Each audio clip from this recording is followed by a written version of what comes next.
podcast for the company? We are actually in the beginnings of getting one started, talking to a lot of like different marketing leaders, which is interesting. But no, this will be good to see if you want to end up using it or something. Yeah, I'd love to. We could do like a joint episode. I think that's brilliant. Let's absolutely do that. Sweet. Yay. All right, let's start over then. You can pretend like we didn't have the first 3 minutes already. Okay. You know what? Fine. Let's do it. So, hi, Brad. I'm Esther. Nice to be on this call with you.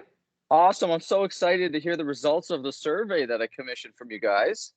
Yeah, I'm so excited to share it with you, and we're going to go right into it. I'll explain the objective, and we'll go through all of the results about the US monetary system and how the general population in the US currently views Bitcoin, whether they're interested in it, afraid of it, and we're going to dissect that information by generation, by socioeconomic class, and also by genders. Perfect. That was a good take two. Perfect. So just a little bit for your information about who I am. I got my Bachelor's of Science degree from the University of Toronto in psychology and statistics.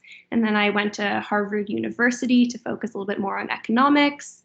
One of my first real gigs was as a researcher at Canada Goose, which was super interesting. And now I am the Associate Director at Hotspex. Oh, so you probably enjoyed the survey then if you studied economics. I enjoyed it tremendously, and I was also, the word would be flabbergasted by the results that we got in. Oh, very good. Yeah, it was really interesting for me to do. So the research objective that we went for was to better understand how well the average person in the United States understands Bitcoin and cryptocurrencies, and which demographic is most inclined to invest and most positive about Bitcoin. And then we also examined the general population's knowledge and understanding by both age and socioeconomic class of the US monetary systems and financial stock market.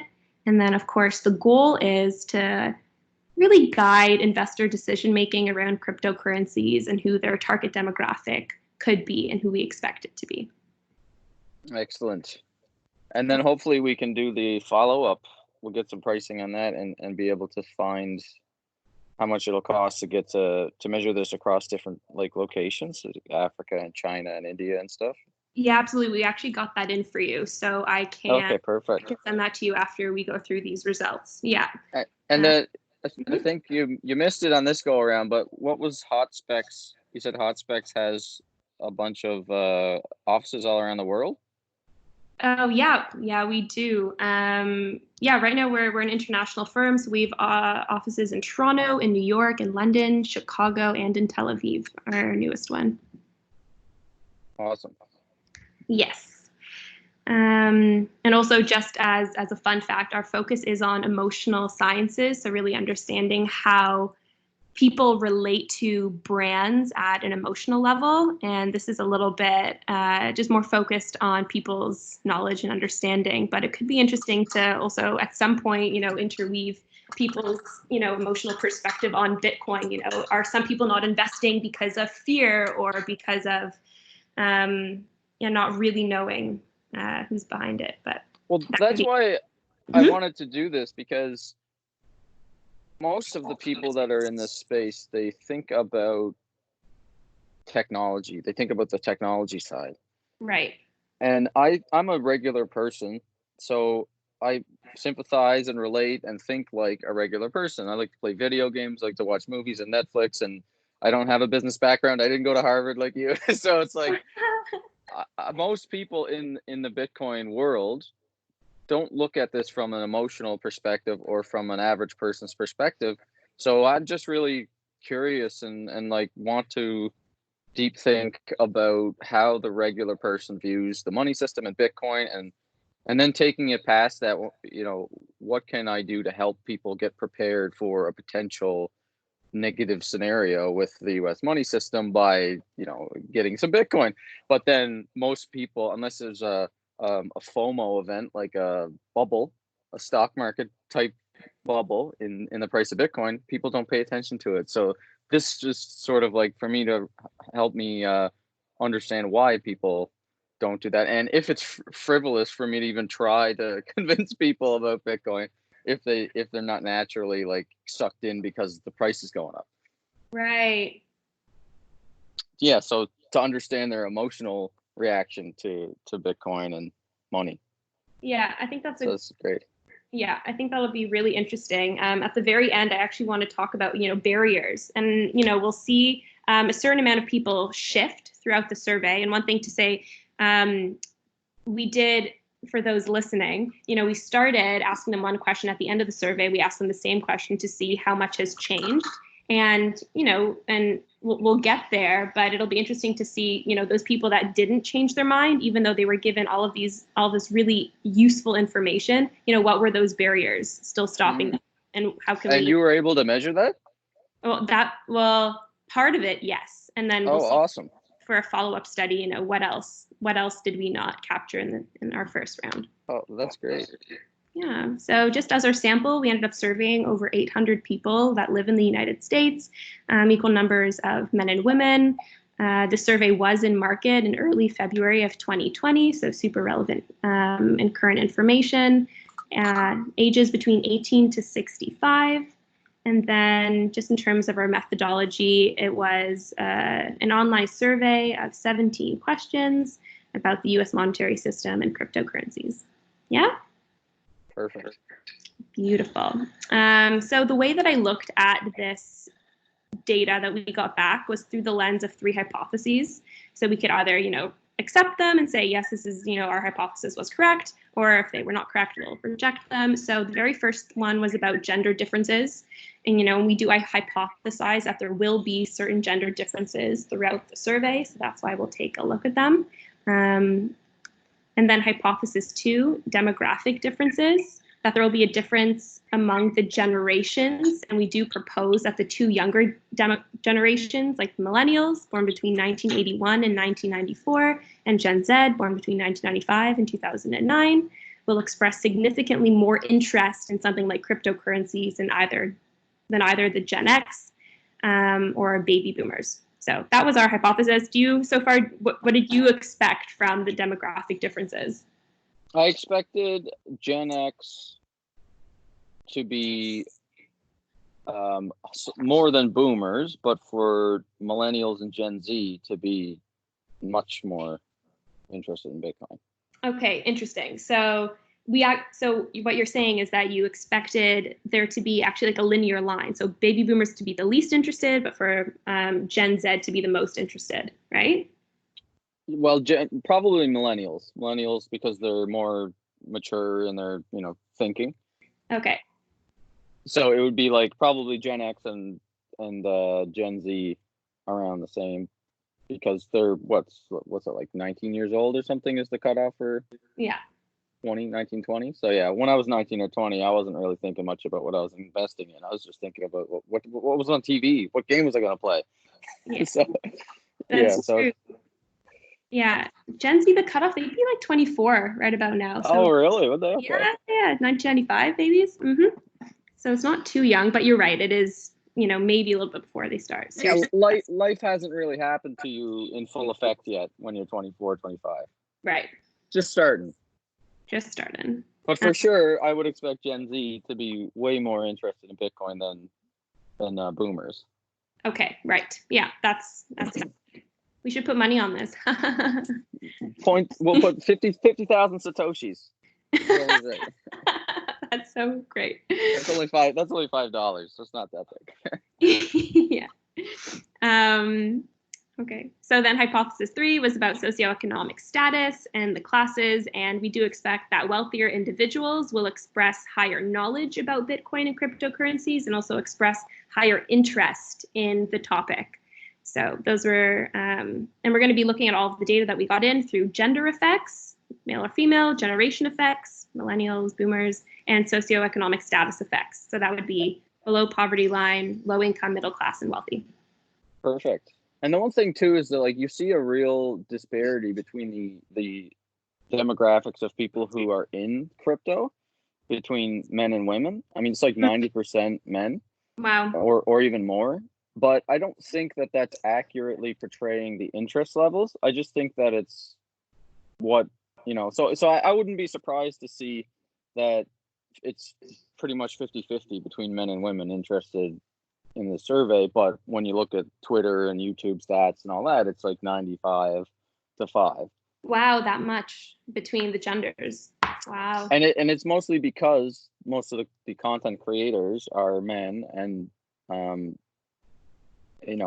crypto Twitter is kind of like early technology adopters and gamers and stuff like that, and that demographic naturally skews towards men anyways. So it's not that that women aren't interested, it's just that the men will go and seek that out, and then like they'll find other men that are influencers in the space, they'll follow them and they'll start interacting. And right. But I think from an investment perspective, I wouldn't be surprised to see that it's pretty much equal interest when you just present the information to someone. Very interesting. Well, we're going to find out. We'll see. We will see. We'll put 50,000 Satoshis on that one too. Perfect. Oh, okay. I got to keep track of this. Well, at least we have it on record. We have it on record. Yeah, it's recorded. So, and just the very last thing, we have the fourth hypothesis, which looks at education effects. And we kind of see the survey, which Brad Mills brilliantly wrote out, gives us and the survey takers a lot of information. So by the end, when we ask them another question about how they want to invest, we will actually see whether the survey and everything they learned throughout the survey about how Bitcoin is run, who backs and creates cash bills in the US. So we'll see if that had an effect. So that'll be education effects. And perfect. Let me just say too that the inspiration for the survey was Ron Paul. Do you know who he is? Oh, no. He was running for president in 2008 and 2012. Oh.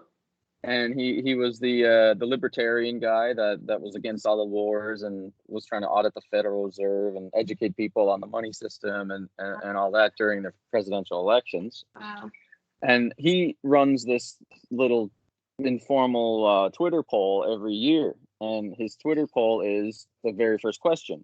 It's, let's pretend a wealthy individual gives you $10,000, but you have to keep it for 10 years. Mm-hmm. What would you accept in it? So he runs that survey on Twitter every year, and then it's kind of fun to watch how the answers change every year. He's been doing it for a few years. Wow. But I thought, like, that's a great survey, but like once a couple of Bitcoin influencers get a hold of that and retweet that, it's skewed the results towards Bitcoin because everybody's so adamant about clicking on Bitcoin in the Bitcoin Twitter space. So I really was like, that's an awesome question, and I'd love to explore that further. So Ron Paul was the inspiration for this survey to kind of like get neutral data about how that question's answered. Oh, love it. Well, thank you, Ron Paul, if you're listening. I guess it'd be interesting for him too to actually like hear how it turned out with 800 people in the US. So about that question, if you have $10,000 and you have to invest it somewhere but can't touch it for 10 years, what would you choose? And so they could choose between four options. It would be US dollars, gold, US stocks, or Bitcoin. And almost half of the population would choose US dollars. So that's 46%. 22% would go with gold. 18% would go with US stocks, and 13% would go with Bitcoin. Oh, that's cool. Yeah, any surprises there so far? I thought Bitcoin would be lower at the beginning. Interesting. Yeah, I thought, because you think about this as a very early technology, even though it's 10 years old, and there's some estimates between the low end. The Tom Lee from Fundstrat has done some research, and he says that he thinks it's like 500,000 people own Bitcoin, but that's a really low estimate. On the high end, there's been some other research, and it goes as high as 50 million people own Bitcoin. But regardless, those numbers are really small compared to the population of the world, right? Right. But when you get into like India and China and all these giant countries where Bitcoin adoption isn't very high, then it skews the total population numbers. But still, 13% of people in the US answering Bitcoin is good. It's the more people that own Bitcoin, the better more favorable the laws will be towards using Bitcoin, and Right. less likely governments will want to attack it and stuff. So it's good to see that the Bitcoin number is as high as 13. Yeah. I think so too. Yeah, I mean, it's definitely like on the map, right? So that's a great start. And it also tells you too right away that the mindset of most people is almost like they're in a scarcity mindset, because they want the cash now. Like it basically is what that answer is. The $10,000 is like, oh, I want cash, because they're probably in debt. They probably have to pay like all their bills by the time their paycheck comes in. It's gone because of their bills. So they just see cash and they're probably like, yeah, I want cash. I can't Right. use gold. What's Bitcoin? Stocks aren't for me. That's for rich people. So yeah, it's cool to see half of the people are going to want the dollars Which at the is beginning of the survey. right, which is interesting because $10,000, nothing would happen to it in 10 years. So it's actually, you would end up getting less to some degree. Right. So yeah, interesting choice. And then in What terms did you of think? what did I think? Yeah. No Did you think it specific was thoughts. going to be do you think Bitcoin is going to be higher or lower at the beginning? I didn't have a benchmark whatsoever, but I think I have interesting thoughts about, how it fluctuated as the survey went on. Okay. And also, yeah, the differences between, like genders, for example, right? In the US dollars, how was that split between male and female, and their own, I guess, portfolio? So there was actually more female that ended up choosing US dollars. 54% of females would go with US dollars, which is higher, and Okay. while 36% of men chose US dollars. So that's lower. And in terms of Bitcoin, you were surprised that it was at 13%, but women only would only take Bitcoin 7%, and men were up at 19%. So that's also interesting. You can already see, male skewing towards Bitcoin and female kind of shying away from it. Right. Yeah. Why do you think it is that the women would choose the cash more than the men would? That's a very good question. As we move along, we actually end up seeing that women are actually a lot more cautionary with many of the choices that they make and many of the statements that they feel most connected to. So not Right. sure, but you know what? Next time we could also, when we run this in a few other markets, we could always leave an open-ended question, right? Why did you choose what you did? Oh yeah, good point. So let's definitely add that in, to hear, what their reasoning is. Yeah, that'd be good data. Yeah, agreed. So we will add that in. And so on this question, if we look at generation effects and how that spread is, within Bitcoin, so we actually only have 4% of boomers that chose Bitcoin. And for the rest of the generations, like Gen X, Millennials, and Gen Z, that was actually quite consistent among them, around the 14 and 15% mark of those generations who chose to invest in Bitcoin. And that's about what I'd expect from all the other data that you get put out by some of the exchanges and I think some other cryptocurrency funds have done similar types of research just on the generational side. Yeah. And it definitely shows more interest in by millennials, but it's not like 50% or anything like that. It's right. Yeah, it's just but triple or quadruple, but it's not like they have a high base to start from, because boomers are not that knowledgeable about Bitcoin at all. So it doesn't take much to have more interest than a boomer in Bitcoin. Fair enough. Yeah, and we'll see this trend like throughout the data, and just as a fun fact, because I know a few boomers, a few parents and aunts and uncles that love their gold, and that was also a very big trend that boomers were very much into investing in gold more so.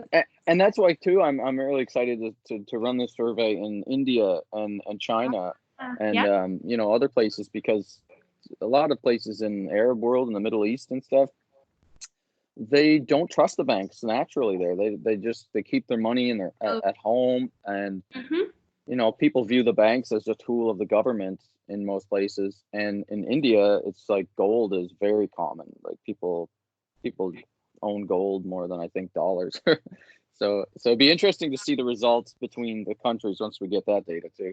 Absolutely, yeah, in different markets. That'll be super interesting. And then our last one on this question is about socioeconomic status. So we looked at the differences between poverty, low income, middle class, and wealthy. And so within Bitcoin, we actually had 22% of those in the wealthy socioeconomic class want to invest in Bitcoin. And that was significantly higher than any of the other classes, which hovered around the 12% mark for poverty, low income, and middle class. Interesting. So, I mean, that's expected, right? If someone's got more money, they're thinking more about managing their portfolio. They're probably reading the financial section of the newspaper and, Exactly. paying attention to that stuff. So that makes sense. Yeah, they have more money to put in different places and probably want to differentiate their portfolios. But it's interesting to see the gap there between poverty, low income, and middle class. There's a dip at low income. Yeah.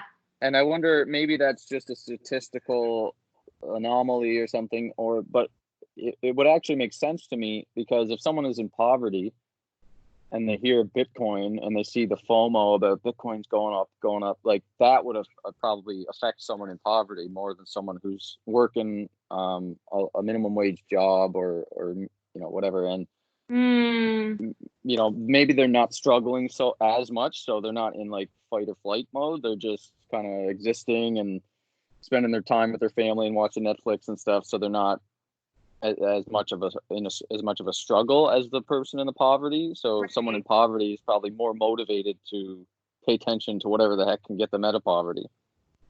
I actually think that's such an interesting observation, because in a lot of the data, we actually saw that the poverty and the wealthy classes were more similar, and the low income and middle classes were oftentimes more similar. So that makes sense. I mean, I saw recently, like 6 months or so ago, when Andrew Yang started to announce his, good numbers for his campaign, and he was talking about universal basic income. I went and looked at some of the studies that were done in universal basic income, and the consensus that I saw with all the different studies where they actually ran trials was that in Canada and the US, when they've run trials on UBI, it has kind of a slightly negative effect on people's ability to want to go work, and because it makes them more comfortable, and then the household, instead of having two working people, will just have one working person, and the other person will stay home with the kids or whatever. And when you do the tests in places like Sudan or India, somewhere where there's a very low like income, and the UBI, instead of it being $800 a month or $1,500 a month, it's only like $200 a month. Wow. That actually increases the amount of people that go look for work and start businesses and stuff. So UBI in like places where there's extreme poverty creates value and creates workers, where in the United States and Canada, it kind of has a neutral effect and just creates more feeling of happiness. And yeah, maybe even complacency to an extent, like it feels maybe kind of safe here. Right. So if you're motivated by like a survival mode, then you're going to do whatever you can, right? So that makes sense why people in poverty would have more of a reaction to Bitcoin than someone that's like living comfortably or living at least like a normal life. Right. Interesting. Very interesting. So we're going to keep going, and we're going to look at education effects. During the survey, respondents learned that Bitcoin has outperformed commodity stocks, currencies, and bonds over the last 10 years, and that Bitcoin is best thought of as electronic gold, is an open source technology not controlled by any group, country, or company, and nobody can print more Bitcoin. It's scarce and digitally native to the internet. I thought it was important to mention so that we actually know, what did people learn, and how did that affect their choices when we asked them the same question about where they would invest at the end of the survey. So that was the education that they got, along with some other information on the US monetary system. And let's see if this actually motivated individuals to switch their answers. So we're going to be comparing the first question with the very last question. And again, 13% of the entire population would invest in Bitcoin. And then by the end, that actually jumped to 38.4%. Oh, bam, look at that. Yep, that's quite significant, which would actually be a change in percentage of 193% increase, which is pretty wild. So it looked like most of the change came from people who answered US dollars. They now chose Bitcoin because US stocks and gold fell a little bit too. It's like we converted some gold bugs and some stock market people to think, oh, actually Bitcoin's a better investment. But most of, that dropped a little bit, but most of the numbers came from just people not aware of investment in general, right? And they just chose cash because they didn't know anything about Bitcoin or gold or stocks. Exactly. So I think that's a huge opportunity, right? For people that, don't know where they want to invest yet and aren't, investing in gold or US stocks just yet. And so it looks like the sample size dropped a little bit too. It was like about 5% of the people that started the survey gave up. Was that what happened? Yeah, that happened. So we have a little bit of intel. Well, that's good actually, because that shows you that like the people that really cared about learning about this stuff stuck around, and they were actually maybe got a spark of interest in Bitcoin. I wonder if we sold some Bitcoin with this survey. Well, you know what? You might have. We should check. Oh, that's great. Probably. So yeah, the survey was effective, and clearly education is effective. And as they learn more about Bitcoin, that interest grows tremendously. So that's really exciting. Across generations, let's see how that actually affected Boomers, Gen X, Millennials, and Gen Z. What was super interesting is that this did affect every single generation. So it actually jumped up by over 100% of what it was at the beginning. What is interesting, Gen X and Millennials, they were 41% would end up investing in Bitcoin, which is wild because they started around 14, 15, and 16%. And Gen Z is right up there. But interestingly, just like you said at the beginning, as your hypothesis, millennials would be the most likely to invest, and they do have, a slight lead, not significant though. So Gen X, Millennials, and Gen Z would all kind of be in that same camp, and definitely more so than Boomers, which are at 27%. Well, the real surprise for me looking at this is the amount of Boomers that changed their answer, like from 6% to 27%. You got it written there as a 360% increase in respondents that would choose Bitcoin after they learned about the financial markets, what backs the dollar, how Bitcoin's performed, and how much purchasing power is lost over their lifetime. Yeah. So, because most of these answers most of these questions were like, if you had money in the stock market in the 70s, and like a millennial or a Gen Z or even a Gen X wouldn't have experienced that, but a Boomer lived through that. Right. So the fact that a Boomer maybe got that information, and then it's clearly effective because 360% increase is almost double Gen X and millennial, and it's more than Gen Z. So it's like clearly the educational component of teaching people about Bitcoin is most effective based on this survey when you're talking to somebody in the Boomer generation. That is really interesting. Yeah. So that's really cool, and that's interesting because there's a big campaign in the Bitcoin space right now, led by one of the biggest Bitcoin companies, Grayscale, and we got this campaign, Drop Gold. And because Boomers are more likely to want to invest in gold because it's been, I guess the Lindy effect is bigger for that generation of gold. And so we kind of have this adversarial marketing going in Bitcoin about drop gold, which may be the wrong message to give because it's kind of adversarial and may skew the Boomers away from wanting to even look at Bitcoin because we're kind of attacking what they think. Yeah, and what they felt comfortable in. That's true. And we could actually test that messaging if you wanted us to among Boomers. That would be interesting as well to see what works again best to convert them. Yeah, I think obviously like showing here by these results, education is super effective. So educate. Yeah. Yeah. educating them, and then so we could test, to see if how effective it is to just beat them over the head with drop gold by Bitcoin and see if that changes more than educating them. But I have a suspicion that it'll be the education will be more effective than bashing them over the head with drop gold. Yeah, well, that's a big insight, right? Education clearly effective. So across generations. So that's great. And then also what I think is a really important number to look at is who switched. If you did not choose Bitcoin in that first question, how many did we actually, end up converting over? So overall, that would be 33% of people that didn't say Bitcoin at the beginning would say Bitcoin at the end. So I think that's also a valid number to look at. And again, we see boomers, 24% did switch, which, like you said, is actually quite significant, considering that we didn't know how affected they would be by this new information. And then Gen X, millennials, and Gen Z were all around that 35% mark. Awesome. Okay, great. Okay, so now we're also going to be looking at this by socioeconomic class. And not too surprisingly, but we do have, quite a linear line going up from below poverty to wealthy.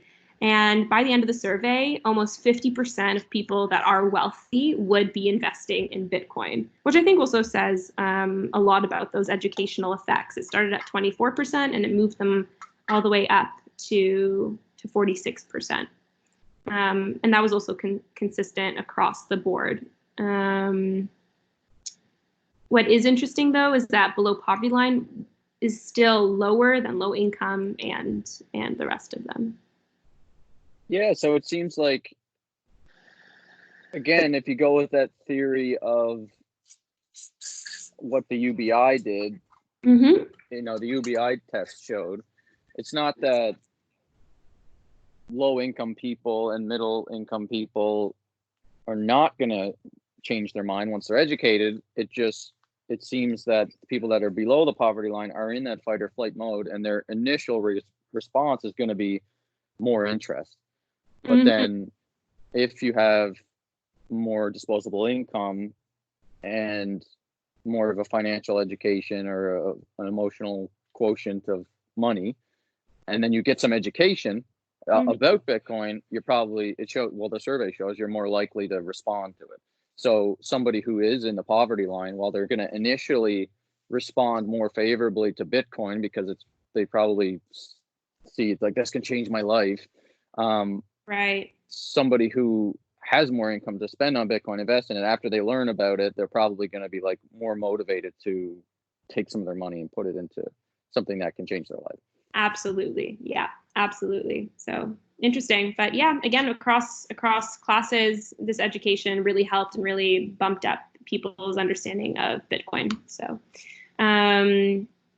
so we have about 14 other questions that we looked at, and I did go through every single one to share that data. I'm thinking I'm only going to touch on a few of the questions and then get more to the insights. So we might go through a little bit quicker because it's quite we'll zip through them. If there's anything that I see that I want to specifically touch on, let's just stop on that one. But yeah, you go ahead, and then if I see anything else I want to ask you about, then we'll do that.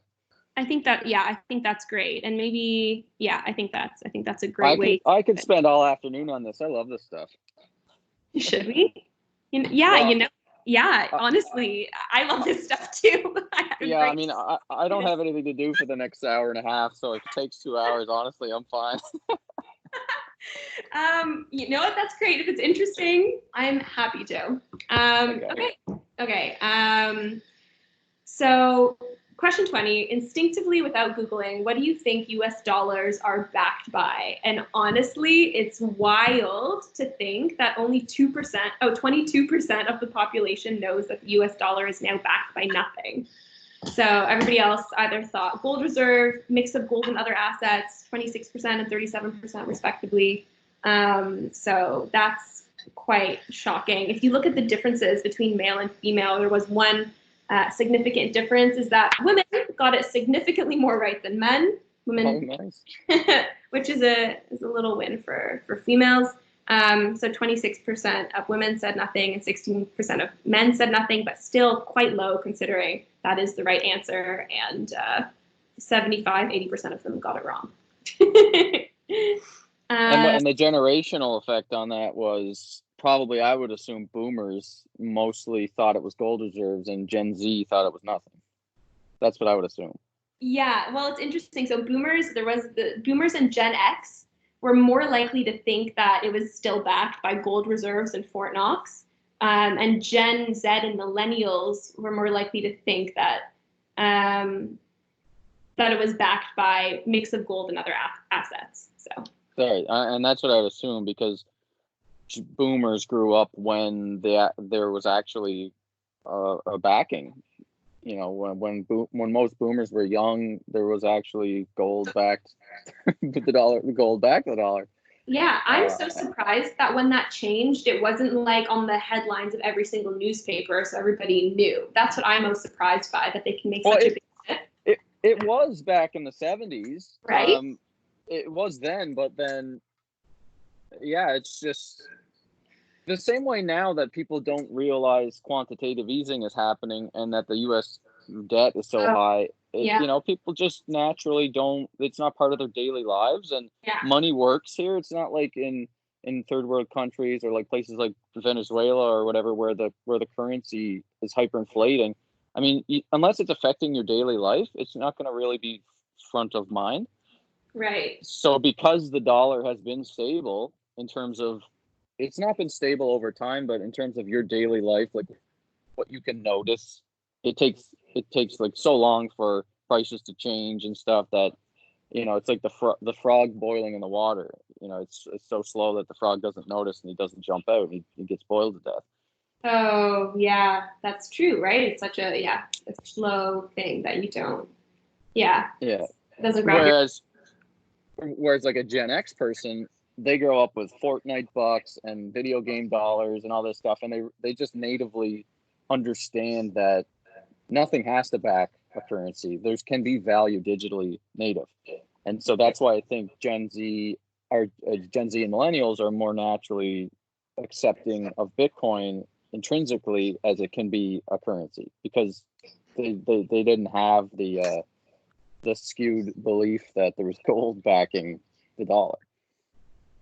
That's such an interesting thought. Yeah, understand that, you know, digital currencies just exist. I mean, you grow up with like using your app store to using digital currencies and all that, and PayPal and Venmo and all this stuff. So it's just digitally native makes sense to someone growing up. Yeah, very interesting. And then we look at socioeconomic status effects. And funny enough, the wealthy were much more likely to actually think that the US dollar was backed by gold reserves in Fort Knox. Really? Yeah, and what we'll see with the wealthy, I think it's actually hilarious. But this class, they're very confident in their answers. They actually go with like the most powerful and positive statements. Those are the ones that they're drawn to and that they select. And the wealthy were actually the least likely, significantly less likely to think that the US dollar was backed by nothing. So they're down at 7%, whereas the other average of all the other classes was at 24%. That's a huge difference. Only 7% of the wealthy class knows that US dollar is backed by nothing. So that's well, to be fair, I guess I kind of designed that question a little bit strangely, because if they answered something else, because maybe they weren't sure, then they technically could be correct, because a friend of mine has a podcast, Jason Hartman, and he always says that the US dollar is backed by intercontinental ballistic missiles. So that's something else. That's funny, but still, those numbers are, you know, in the 12% range. So it wouldn't. Oh, right. It wouldn't be, like a majority of them. But you're right. That is interesting, Gate. I'd say that's up there shocking. That's shocking up there with me. Oh, that's a weird sentence. That is the same shock level to me as the amount of conversion of boomers pre and post survey to accepting Bitcoin or interest in Bitcoin, the fact that the wealthy by a huge margin think that Bitcoin was backed, or that dollars are backed by gold, and barely any of them said nothing compared to the other income classes. Yeah, and we'll see that the wealthy think they're very, very knowledgeable, but they're not. They're generally not much more right, or sometimes even more wrong than people from other classes. It's quite interesting. Okay, question 23. So what do you think the U.S. national debt is? So wild. So we did get, 45%, almost half of the population did get it right, guessing 25 trillion as the U.S. national debt, which I think is one of the better statistics, sadly. And so if you look at gender effects, male or female, men were likely to underestimate the national debt, and women were more likely to overestimate it. So we have more women thinking it was 100 trillion, and we had more men thinking it was 1 trillion. So interesting. So that supports what you said earlier at the beginning when you said that women generally answer the questions more conservatively, and they show like a less aptitude to take risk than the men do. Yeah. Because they knew that, women knew more than men that nothing backed the dollar, but they also knew more than men that the debt is crazy. But they also chose less to invest in Bitcoin. So it definitely shows more of like a conservative approach. Why isn't there a woman running the United States? That would be helpful. Yeah, if people take anything away from this, it's, why is there no female president? Yeah, that should be the takeaway. That is a real takeaway. Yeah, we should go talk to some female candidates, and give them this data. But the other interesting thing there is to see that, so the options were 1 trillion, 25 trillion, 100 trillion, and near zero.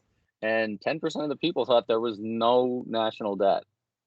Yeah. And 22% thought that it was 100 trillion, which basically kind of like shows me that for the average person, doesn't matter what their class or generation or age or whatever it is, that national debt doesn't even come into their daily life. They don't think about it.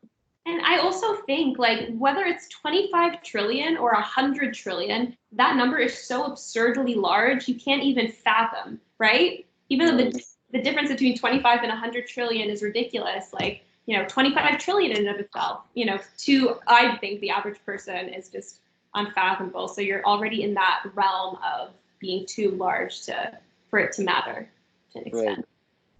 Yeah. What is interesting in this question, there were no real generation effects, so no significant generation differences. Nothing too crazy. And socioeconomic status effects. Low income and middle class are more likely than the wealthy or poor to report the right answer of 25 trillion. So I thought that was interesting too. So the wealthy said the right answer 38% of the time, but that's still lower than the low income or middle classes, so 45 and 47%. So again, we have this trend where it's significantly lower than these two classes, and they're not more knowledgeable about U.S. debt. So interesting. Yeah, I thought so too. Okay, question 24. How do you think the U.S. dollar has performed as a store of value over the last 100 years? And so the right answer would be lost majority, and or the second right answer could also be lost 50%, because it actually lost 96%, right? Over the last 100 years? Okay. So what's crazy is that only 9% of the population accurately answered that the US dollar lost the majority of its purchasing power, where 41% thought it retained its power and 28% actually thinks that it gained power. So wow. Yeah. And I think that's just also an example of, like, you live in a country, you think it's like, all powerful. So you think that it's gained power. Well, yeah, and the U.S. dollar is the world reserve currency. So when you're an American and you know that all the other countries in the world use your dollar, you must naturally think like, well, our dollar must be great if everybody's using it. Right. And you hear the news of these countries all over the world going through currency crises and stuff, and it's not happening to you, so you must think, well, I guess it's retained its power. Yeah. Yeah, exactly. So the majority was at 70% of people thought that it either gained or retained, at least retained its purchasing power, when in fact it's been a 96% drop in purchasing power. Yeah. And that was probably the aha moment for most people, I bet, because that was the most poorly answered question by most people. Like, they didn't know. And so when they probably learned that the national debt was actually really high and the dollar lost the majority of its purchasing power over the last 100 years, I bet you that's probably the answer, that the boomers caused the boomer generation to sort of like 300% change their mind. Yeah. Oh, yeah. Probably. They were like, "Whoa, I didn't realize, yeah, the gravity of the money I use. Yeah, maybe there's a better thing out there." So there's gender effects. Men were much more likely than women to think that the U.S. dollar had gained purchasing power. That's the machismo effect right there. Yeah, that's exactly what we're seeing here amongst genders. And women were much more likely to say that it lost a majority of its purchasing power, or lost 50% of its purchasing power, than men were. Still quite low numbers, yeah. But the women are definitely winning the survey so far. yeah, sounds like it. Well, then again, we're only in the money section, so we'll wait till we get to the Bitcoin section. But okay, so generation effects. There was a significant difference among the generations. Boomers and Gen Z were more likely to state that the U.S. dollar had lost 50% of its purchasing power than Gen X or millennials. Nothing too interesting, but what I thought was interesting is that you have, two opposite ends of the spectrum. Yeah. Boomers and the Gen Z that are quite aligned with each other, and then you have the Gen X and millennials in the center that are also quite aligned with each other. And that's a trend that I saw in this survey, both for generation effects, but then also for the socioeconomic status effects. So, and I kind of suspected that a little bit earlier, because the way my mind thinks about it is, like I said, a boomer has lived through most of this stuff, or has been propagandized when they were young. In terms of like thinking that the dollar's backed by gold and stuff like that. But a Zoomer is not yet financially mature enough to care about some of these questions. So maybe they align in ways because it's they're getting. So what was it there? The boomers and the Zoomers answered correctly. It's lost its purchasing power. Yeah. Yeah, okay. So maybe then it's because the boomers lived through it, and the Zoomers are, maybe the only way I could say that is because of the real growing trend of socialism in the U.S. and like people like Alexandria Ocasio-Cortez and Bernie Sanders getting so much popularity online, Right. and they talk about this stuff more than, say, like I don't know, anybody else. That's interesting. And one of the things that I learned about these generations is that millennials, in the era of social media, where it was introduced to us, millennials and Gen X, for that matter, are, we're very excited about using this like social media platform. Very easy to share everything, very, very open. And then we actually have seen this trend in Gen Z, specifically with social media, is that they're much more like boomers, really want to keep things very private, very contained. They're digitally native, so they don't feel like they have to overshare. And I think that's actually quite a good understanding of why boomers and Gen Z would be so similar, because they don't have that need, like millennials, to overdo it to an extent. So that totally makes sense. It's like it was a new technology for Gen X and millennials who were technologically literate. Yeah. So they were excited and wanted to share and use social media, whatever. Then boomers kind of were like, they missed the bus, so they don't use it. And then Zoomers grew up being like, oh, well, all the old people are using this, so we're going to be more private and use like Snapchat and stuff like that. Exactly. Yeah, exactly. And yeah, are more conservative, from the research that I've seen. But that does surprise me, though, that the Zoomers would answer that question the same as the Boomers. I'm trying to like rationalize it and figure out why they'd be aligned, but I really don't know. I don't think that makes sense the way that I explained it. I don't know why they would be answering that question right. I can understand why Boomers would answer the question right because they lived through the depreciation. Right. But Gen Z, the only reason I could think would be because maybe the politicians and stuff talk about it, but I don't even think they talk about this. Yeah. Like the only people who talk about the dollar losing purchasing power are usually like conservatives or like the people on the right, like Fox News and stuff like that talks about the dollar and the debt and things like that. And most Zoomers aren't watching that. They're looking at Bernie and AOC and stuff. And I don't think they ever talk about economic stuff much. Yeah. Yeah, it is interesting. Well, we learned something.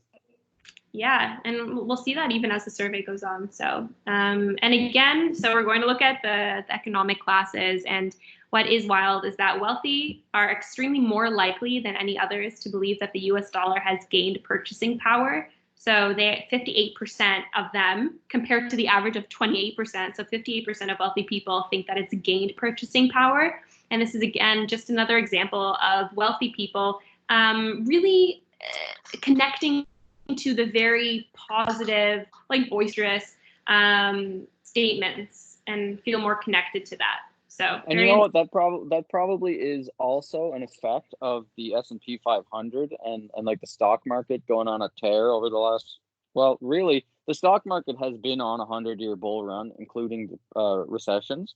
So even during times of recession, if you've had your money in the S&P 500 or whatever, and you didn't take it out, and you had it invested in a passive index or something, you're increasing your wealth.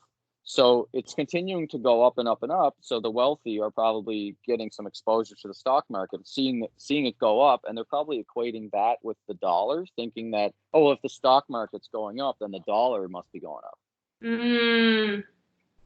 Yeah. Even though they don't realize that the dollar is losing its purchasing power because it's been inflated like thousands of percent in that same time that the stock market went up. Right. And it's going to be interesting to see that question that we end up asking about like the 30x and the 15x once we get there. I'll be interesting to hear your thoughts on that question also. Okay. Yeah. So then we asked them, would you be surprised to learn that the US dollar has lost 96% of its purchasing power over the last 100 years compared to gold? What is interesting is that we have about 40% of the population that doesn't want to believe it. And 30% say that's fake news. I love it. Yeah. Which is interesting. I think they just like don't know if this is something that they should be trusting, right? They're not like, hey, this, you know.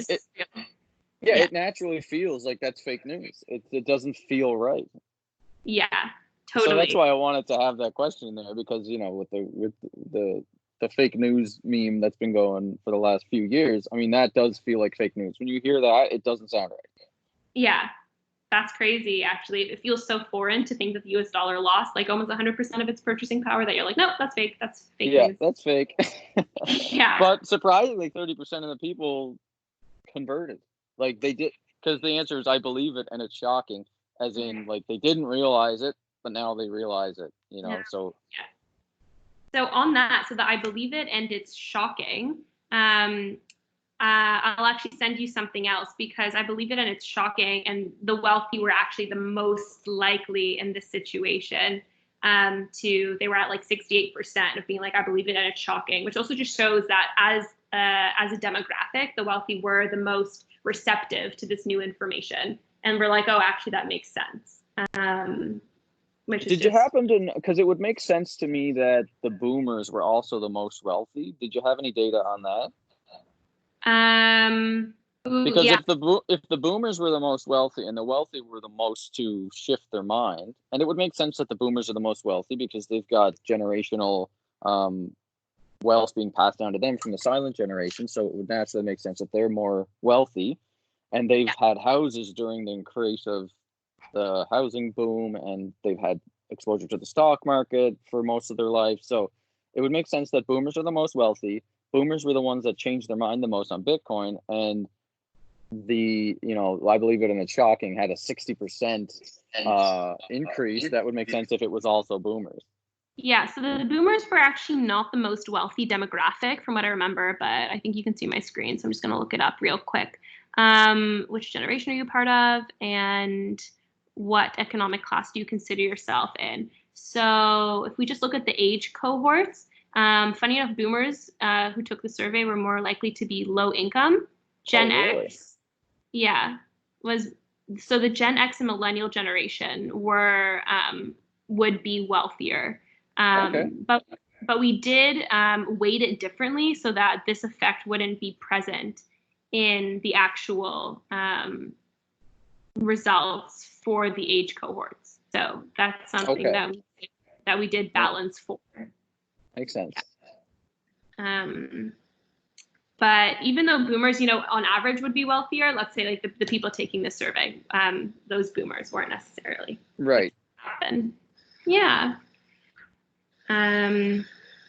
Okay, so question 26. If you adjust for the drop in purchasing power of $1, what do you think your return would be? And that was part of a larger question about being able to buy pizza for $2 in 1970, but a pizza now being $20 in present day, and the S&P being at, I think it was $92 in 1970, but now it was up to 3,100.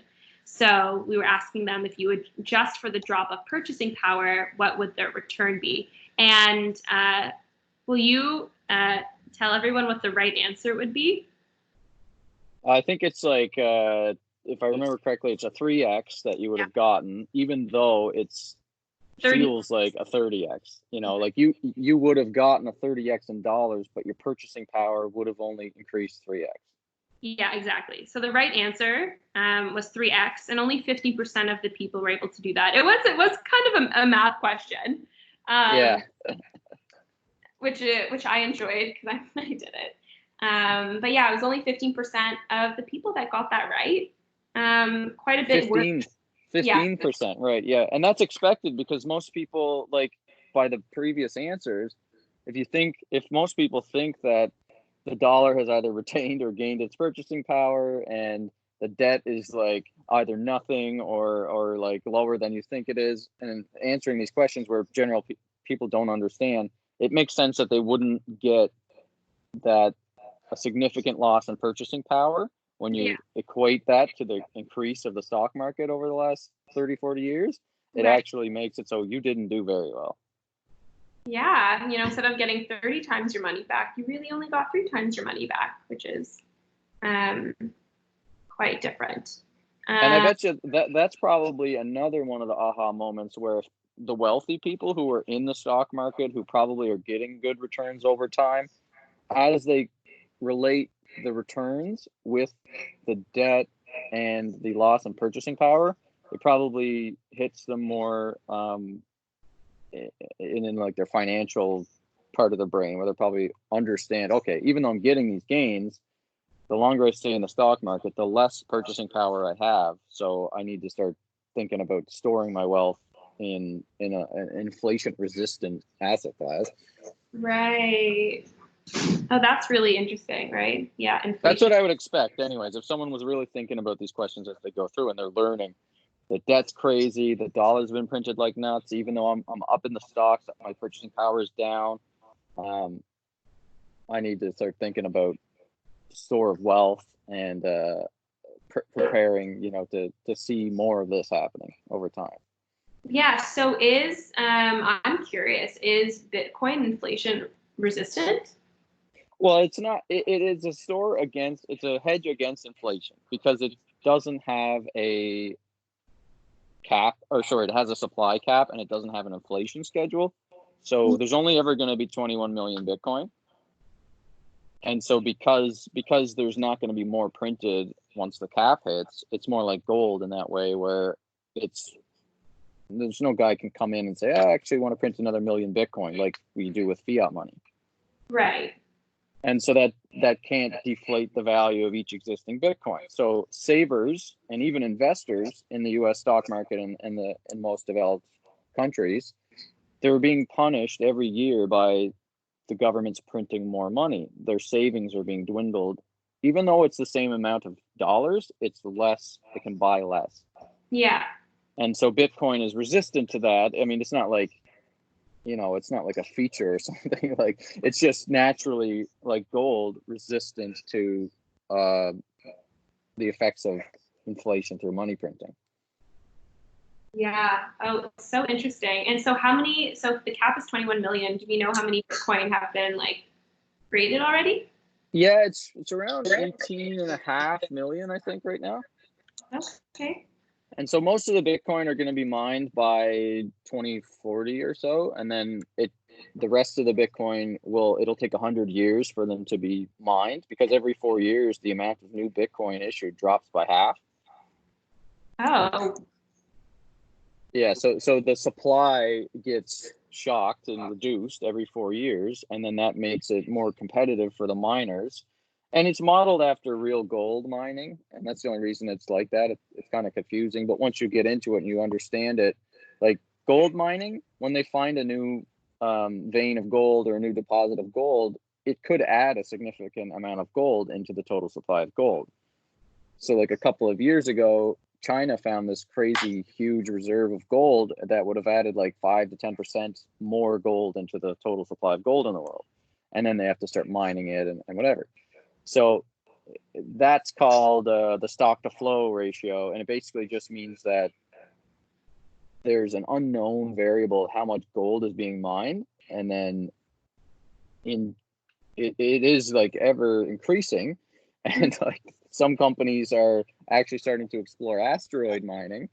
And if you find an asteroid, and there are asteroids like this that have like more gold on them than the whole supply of gold on Earth, you can go and mine that asteroid and bring it back, and it'll like double the supply of gold on Earth. I mean, that's not going to be a good thing for gold, but we're a little bit away from that actually being a risk to gold.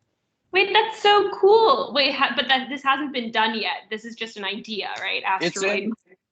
Yeah, I mean, it's being developed. I think Jeff Bezos from Amazon is behind one of these companies. I think I heard that James Cameron is behind one too. But yeah, there's like trillions of dollars worth of gold in these asteroids, and if they can find a way to safely go mine it and bring it back, then it's going to really increase the supply of gold. Ha! That's so cool. I love this. But I mean, it's unlikely. I mean, that's like a tail hedge risk that they're going to succeed in our lifetime in doing that. But still, it's possible. But with Bitcoin, there's a programmatic amount of Bitcoin that ahead of time what the inflation schedule is going to be like for the next 100 years. And so it's the first thing in history where we know what for the next 100 years, how much of this commodity there's going to be. And it's just a fight between the miners to get that Bitcoin. So that's why there's so many Bitcoin miners now. The Bitcoin network is the most secure network on the planet. There's more people mining Bitcoin than computers that secure Google and the US government. Wow. Yeah. So, and then they're all competing to get this small amount of Bitcoin. And the biggest thing that's going to happen coming up is the halving, which is in, I think, May or June. And then it goes from 16, I think it's at 16.5 Bitcoin right now, or 12.5 Bitcoin right now. And it goes down to 6.25 Bitcoin every 10 minutes. Huh. Yeah. So that's why it's inflation resistant, because there's a schedule and we know what it's going to be for the next 100 years. And right now it's a higher inflation than gold, and it's going to be a lower inflation than gold this year. So it's going to kind of cross that chasm of being lower inflation than gold.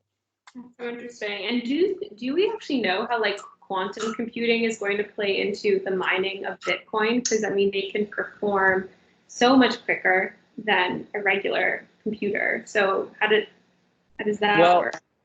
That is a bit confusing for me to understand. I really just kind of like don't get the whole quantum thing. But from what I hear from the developers and the kind of like pundits and stuff, is that we're pretty far away from having a quantum computer be able to calculate really complex equations. And the risk is not so much that someone will get a quantum computer and start mining more Bitcoin. The risk is more that someone will get a quantum supremacy and use it to steal Bitcoin, because they'll be able to break the hashing or break the security.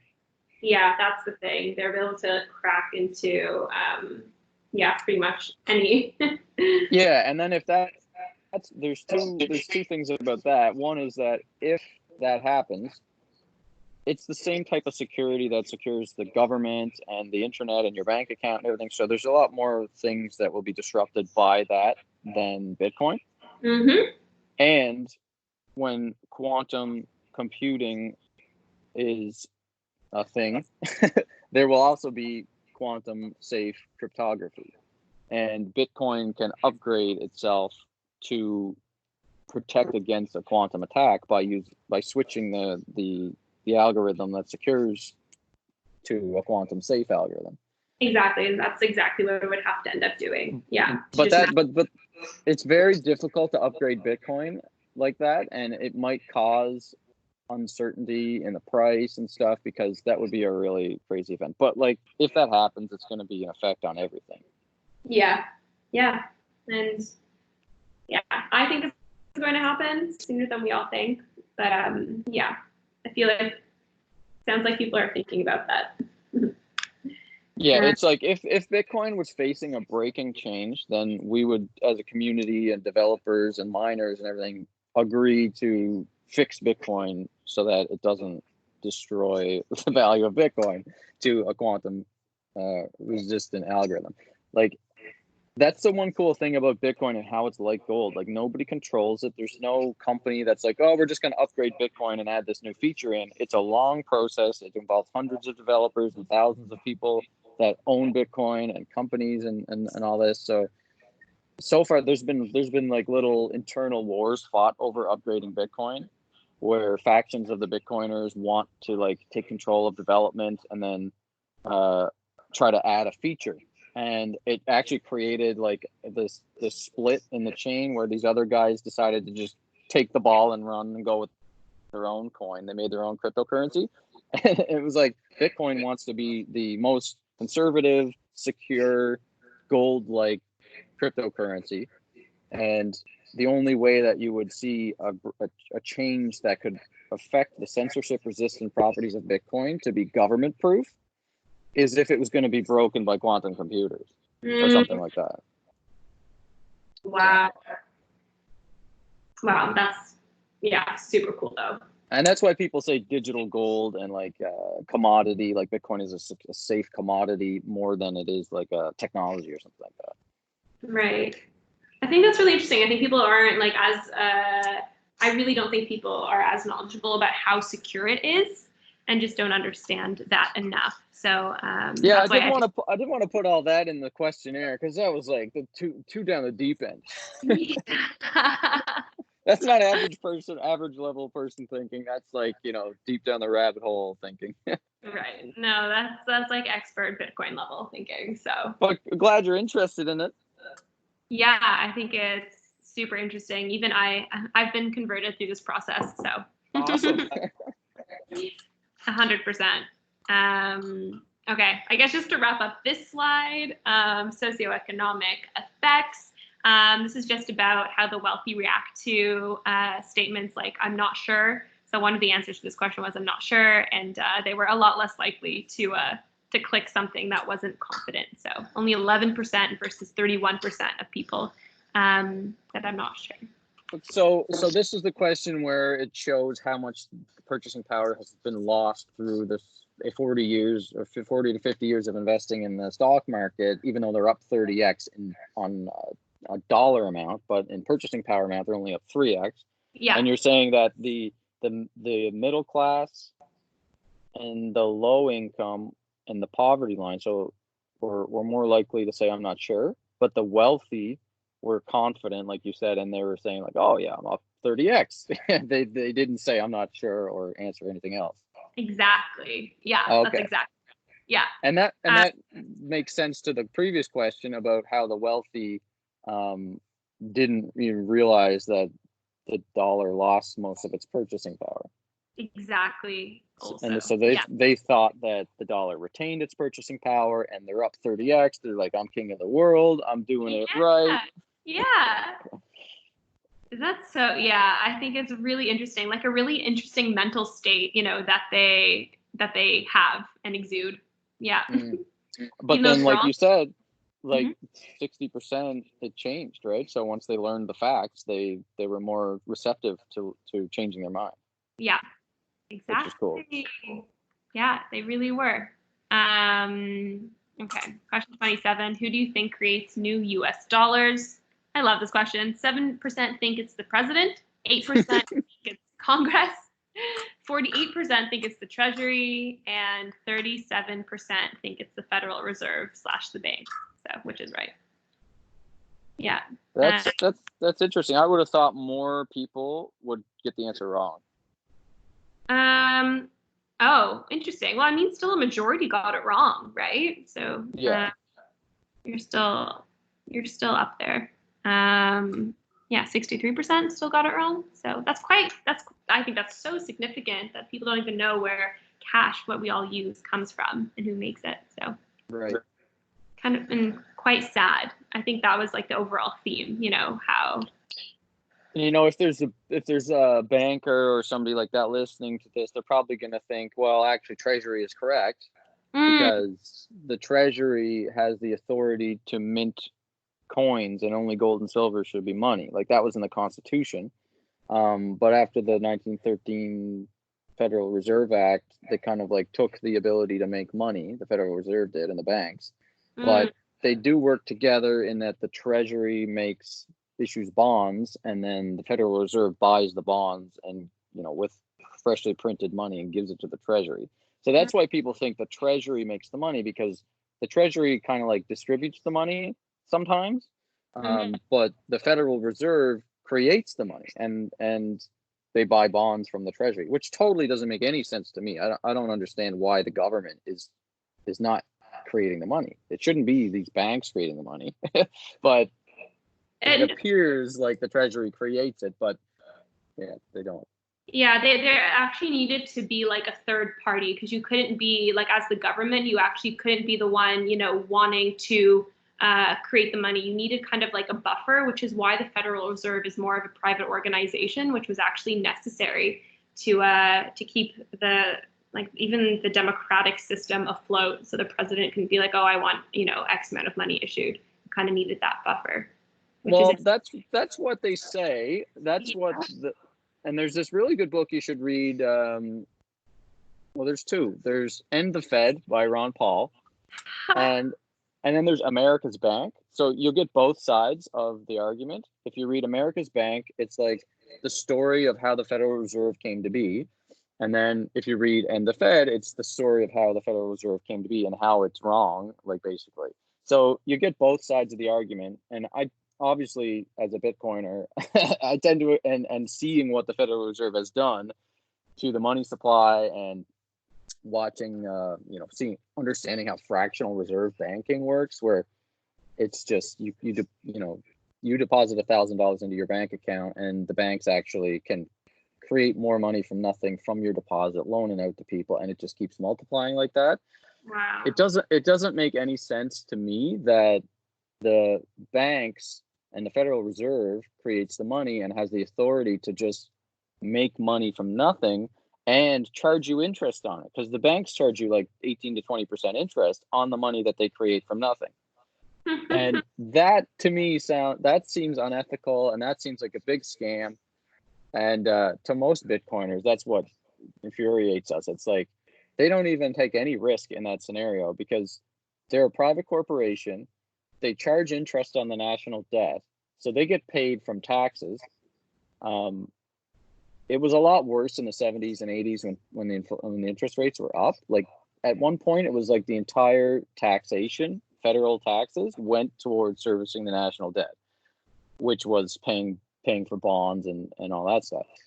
Wow. Since the interest rate's gone way down since that time, it's much less. It's like 15 to 20%, I think. So it's not as bad. But on the other side, they've totally reversed it, where they've created more wealth going to bankers, and these elite bankers and everything are getting higher and higher bonuses. And I mean, it's just they have a legal license to print money, where all of that wealth is being centralized at the top, and it's not even benefiting the government or the people of the United States. It's benefiting this small cabal of like private bankers that have all this influence and really have a license to print money. Right.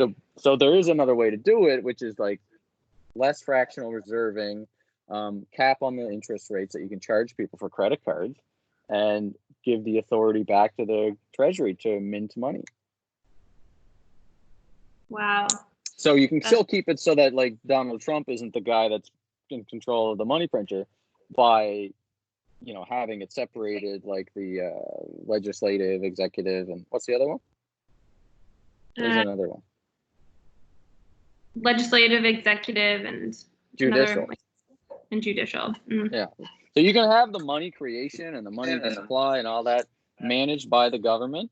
Totally cut out these third-party banks, because really they're just making money on the population. And when they take too much risk, like they did in 2008, and they actually should go bankrupt, like these banks that were dealing these toxic mortgages, instead of going bankrupt, they get bailed out by the Federal Reserve, and then they get government jobs. Yeah. So it's just a totally warped system. But that was too much information to put in the survey. Yeah. That's so why did you think that, or why do you think that that it's good that the Federal Reserve has separation from the government to deal with money? I haven't touched upon it in quite a long time, but I just remember, of course, from an economics course, learning about like why it exists and why it was necessary. But I'll have to brush up on that. Sounds like our school systems are pushing some banker propaganda. And this was, I'm Canadian, but this was in the US, so there you go. Well, there you go. I will read the books, and I'll see which side I'm on. Yeah, you can read both books and then decide. Like after I read America's Bank, I got an idea of why they wanted to do it, and it makes sense why they wanted to do it. But obviously, when you see the result of the last 100 and some years of the Federal Reserve, it's not been good.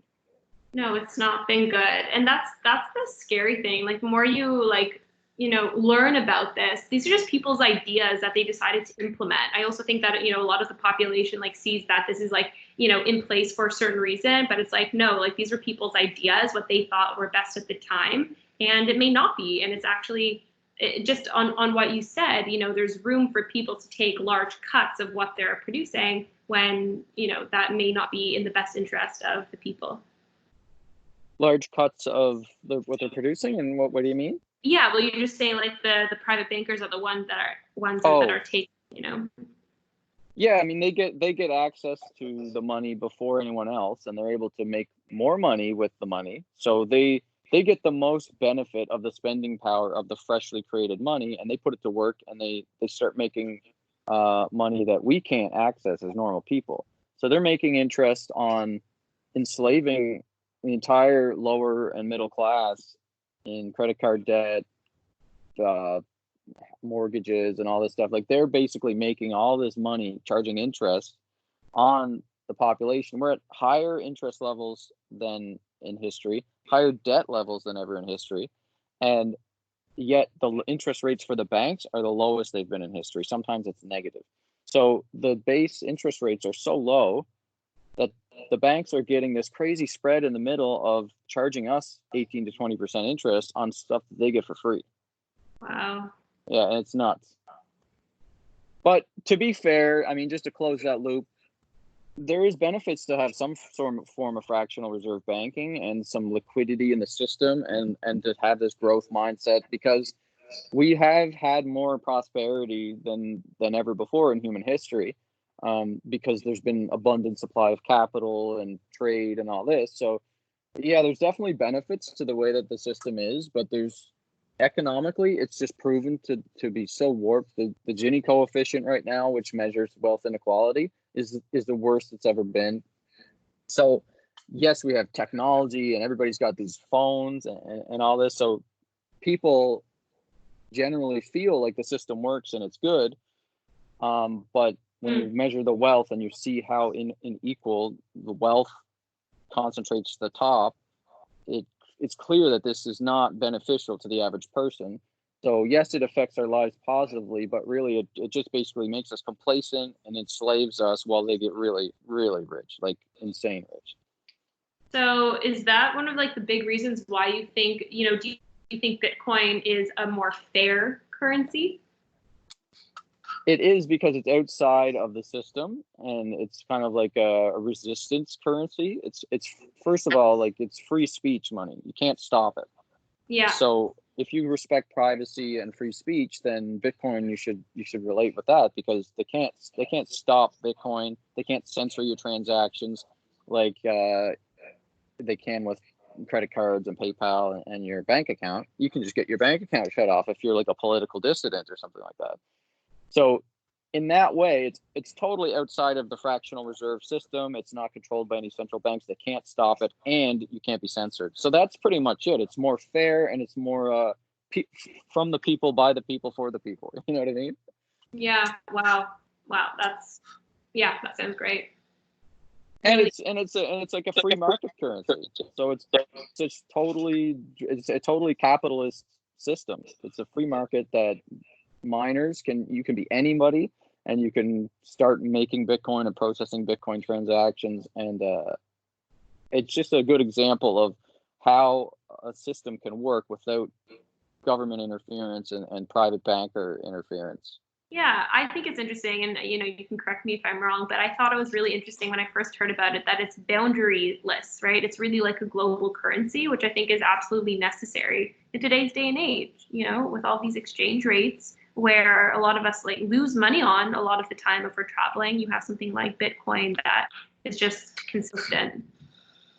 Yeah, and it's especially felt by people that live overseas in places where they've got challenges with their economies and stuff, where the government sets this fake exchange rate with US dollars for their native currency, but the real currency is trading in the black market just by money changers on the street, and Mm, it's floating at a much different rate. So like in a lot of places their money is just broken. And even a lot of developing nations, they've skipped the wired phones and they've just gone straight to mobile phones. They don't have bank accounts, so they're starting to use their phones as bank accounts. And since Bitcoin is like a totally apolitical money, it's borderless, it's boundaryless, and it works on mobile phones. I mean, it just helps for human rights and freedom and free speech and all that stuff. So for us over here, it's not as much of an impact, the actual usage of it, as money. But yeah. for most people in the world that kind of live in oppressive regimes, or even people in China where there's capital controls in China, there's billions of people in China that just can't get access to anything other than their government controlled currency. And Bitcoin is, a way for people that have to go outside of the law or outside of the normal rules. They can do it just with a mobile phone. Yeah. It sounds like the future. Anyways, I think it's super, super effective. And just to touch on that, like the underdeveloped countries that are third world countries, they really are skipping over that that transition, and they don't have those. They never had like land phones, and never had like a certain type of I don't know, like diesel or coal like fueled heating places. They just are switching over completely to electricity, and mobile phones. So yeah, that's going to be a big transition as that happens in India, Indonesia. Yeah, that's exciting. it's definitely exciting. Yeah. Okay. So I mean, we could touch on this. Millennials were the most likely to get this question right. About Oh yeah, we just talked for 10 minutes about something totally different. So the question was, who creates the dollars? So the millennials were the most likely to know that it was the Federal Reserve that created the dollars, that's interesting. Yeah, most likely to know it. And then 46% of the wealthy got this question right. So there we go. They're finally getting something right. They know who creates the US dollars, but only Right, there we go. There we go. Points for them. Then we also asked what type of entity do we think the US Federal Reserve is? Again, shocking that only 15% of the people know that it's a private corporation like Federal Express. Because 70% thought it was a federal government entity like the Treasury. So that's and only 15% thought it was an arm's length government like the CIA or the FBI. So it's interesting to know that the majority of people think that the government controls creating money. Yeah, they really don't know. In this case, Gen Z was the most likely to get the answer right, but again, only 22% of Gen Z got it right. And then there were no significant socioeconomic factors on this. So even though the wealthy got the answer correct, they still didn't understand that it wasn't a government entity. They thought the Federal Reserve, they know the Federal Reserve creates the money, but they thought it was just like the Treasury, just like an arm of the government. Exactly. Yeah, they didn't actually know. And it's also, if you don't know when you read a question like this, it's absurd to think that it is a private corporation, right? That almost sounds corrupt. So yeah, totally. That was what hooked me with Ron Paul when I first heard him speak about the Federal Reserve and the money supply and all this. I was like, that's crazy. That can't be true. And I had to start like going down the rabbit hole of who creates the money and how is this set up, and the 1913 Federal Reserve Act, and how they snuck that in at Christmas, and when most of the people were away at Christmas vacation. And it was, that's what hooked me on him, and then led me to Bitcoin eventually. Yeah, I remember learning about this when I was at Harvard, and one of my professors, he was actually the chairman in charge of this other organization, which was the holding company between all of the largest banks in the US, because a lot of the time they have to, they don't do it daily, right? If I'm with like CIBC and you're with RBC and I send you, $2,000, that doesn't happen instantaneously, right? The banks actually calibrate their sheets at the end of the month or at the end of whatever cycle. And he was actually the holding company that would hold the money from all of the different banks. He had trillions of dollars passing through this third party company, and of course taking a small percentage of it, but making sure that every bank got what they got, because they couldn't obviously transfer between each other, because then it's just not as safe. Wow. Yeah, and the other crazy thing is that he was also the place where the Federal Reserve was sending money through. So he was like a stopping point before giving it to all of the different parties. I think they call them clearing banks, right? Yeah, clearing banks. Wow, that's and that guy was one of your teachers? Yeah, he was one of my teachers. Great class. I bet you he liked the Federal Reserve. It sounded like he did. It sounded like the Federal Reserve made him a lot of money. Yeah, which was cool. Okay, so now we're at the section of the survey that goes into Bitcoin. Finally, so we've dealt with the stocks, financials, monetary systems, and now we're on to what people know about Bitcoin. So without Googling, who do you think controls Bitcoin? And only 35% got the answer right, which is nobody / the users. Most people thought that Bitcoin was controlled by a company. Well, you know what's funny? It's actually good to know that more people got the answer correct about Bitcoin than they did about the Federal Reserve. That is wild, actually. Look at that. That's a huge takeaway. Yeah, more people natively understood that Bitcoin was not controlled by anybody than that knew that the Federal Reserve was a private corporation. That wasn't a government entity. I actually think that's a very valid insight, because, I mean, for me, there has to be something like why the Federal Reserve didn't want people to know that they're a private corporation. I also feel like that's kind of like, a point to be aware of. Whereas Bitcoin, they're proud that it's not controlled by anybody. Exactly. Yeah, that's a good one. Yeah, I think that's important also. Gender effects. Actually, men were more likely to know that Bitcoin was not controlled by anybody at 41% versus 28% of women. And that is so this is actually where you see the shift happen. So even the women were quite a bit more knowledgeable and right about many of the questions about whether the dollar had gained or lost purchasing power. But here we actually see that men know quite a bit more about Bitcoin. And that could either be because of their involvement, like in gaming, like you said, but that's definitely a gender effect. Well, it makes sense if you think about it from women being more conservative and less risk taking, that they would understand more natively about how the money system works, because that's how, a conservative thing. Everybody uses money, but Bitcoin is a bit more risky. It's kind of looked at like an early technology and a risky investment to people. So men are more likely to be taking those risks. So it makes sense that from a conservative point of view, the women would know more about money and the men would know more about Bitcoin. Right. Now. But as we go like through time, I bet you it'll be more like the other question. Like the women will probably, as more women get involved in Bitcoin, or as Bitcoin becomes more mainstream, it'll probably equalize back to women being smarter. Equalize back to that. That's funny. Yeah, who knows? I'll do the survey again in 10 years and see how that changes. Yeah, actually, that'd be interesting. We'll get Ron Paul on board by then. And this was also a surprise. Boomers were significantly more likely to get this answer right. Nearly half of the boomers knew that Bitcoin was not controlled by anybody or the users, whereas the average was sitting at 32% for the rest of the generations.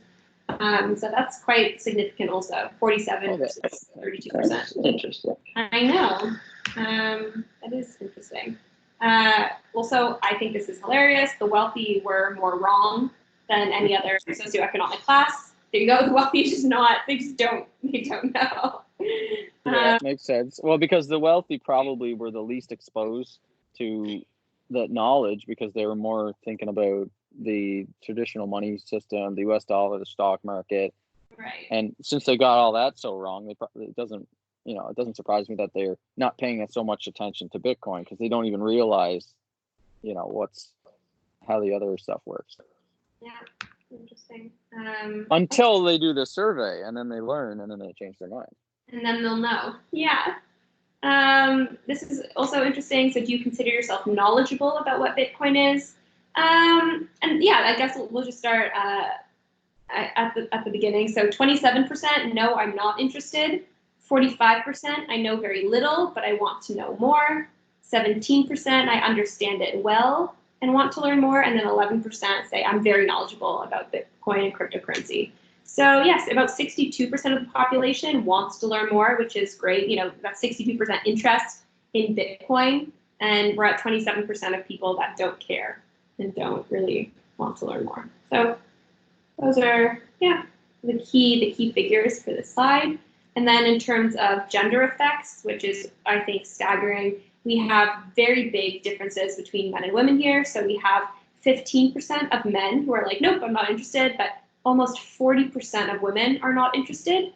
That's huge. That's 40% of an entire gender that doesn't care or expresses not caring. And then in the very knowledgeable category, you have men significantly expressing that they're significantly more knowledgeable at 18% versus 4% of women. Wow, that is really good data, because that will help, as we publish this result, it will help people that are in this Bitcoin space, whether they're educators or whatever, maybe think about how to engage women more meaningfully, to get them interested. Yeah, I agree. I totally agree. And even showing that they are like knowledgeable and, smart, let's say, but I've just not been exposed to Bitcoin in the same way that men have. Yeah. So the 45% of people that said that I know very little, but I want to learn more, it's mostly men then that are saying that. So I didn't show that answer, or I understand it well and want to learn more, because there were no significant differences between those two. And those were the middle answers. Okay, so women are interested, but it's just more likely that women are not interested naturally than men are expressing they are interested. Yes. Yeah. And that's probably, again, because of the conservative versus risk-taking thing. Yeah, that could be. So if Bitcoin is perceived as a risky investment, a woman is probably going to say, oh, I'm not interested in that. But if Bitcoin is perceived as like freedom, independence, that sort of narrative, then the women would probably engage with that more. I think that's super interesting because I think that might be it, right? Like, why are women not interested? Like, be interested, but you're so right. If they think it's something risky and something not foolproof, then it may be something that they don't care to touch because they are usually very, maybe level-headed in these ways. Okay, so do you consider yourself knowledgeable about what Bitcoin is in generation effects? So we have this here. Pull all that up. So boomers are significantly less interested. They're 51% not interested versus the average of 22.5%, 25% of no interest of others. So no interest from boomers compared to the other generations. And then we also have Gen X. Wow, yeah, that is very skewed because even the answers that are like, I'm knowledgeable or I understand it and want to learn more, it's 2% of boomers, 2% and 4%. Yeah, it's very, very low. So they definitely self-identify as not interested and that they don't understand it. Exactly, yeah, because at 43%, they know very little, right? They're saying, but they do want to learn more. And we only have 4% that think they're knowledgeable about it, even though they got that question about who runs Bitcoin the most right. But again, this is maybe, a self-identifying bias, like, oh, Bitcoin, it's that new thing. I don't care to be involved in it, or it's just not for me, right? Yeah, and at this point in the survey, they haven't yet learned the economic benefits of having been invested in Bitcoin. So they're still answering the questions as if they think it's probably just some stupid technology for the kids or something like that. Exactly, and that might very well be, if we ask an open-ended question, like, why do you feel this way? That might be exactly what we get back. Because we did get results towards the, that at the end of the survey, when they're asked again, the boomers are the most receptive to changing their mind.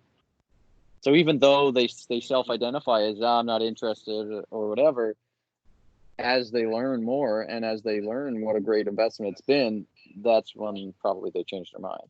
Yeah, it's so true. Whereas I wonder, did we get the stats of where like women probably wouldn't respond as well to that as a boomer, because it's still a risky thing, where phrasing it as like a technology for freedom and independence and free speech and things like that would probably convert women more than it would men. Oh, that's interesting. I can look at the change effect between them. Yeah, from the beginning to the end. Yeah, that'd be interesting. See how women actually, yeah. Oh, I think maybe we'll get there, but I think by the end there were no gender differences. So you're right. Education actually switched that between men and women as well. Yeah. Interesting. Yeah, super cool. And then I guess just to go on, so we have Gen Z. They're significantly more likely to just say, I know very little, but I want to learn more. And then we have Gen X and millennials, which are the most confident with their knowledge and feel very, very much like it's something that's for them. They understand it well and want to learn more. So Gen X and millennials appear as like the leading demographic for Bitcoin at this point. No surprise there. Good to see that data. Yeah, I think so too.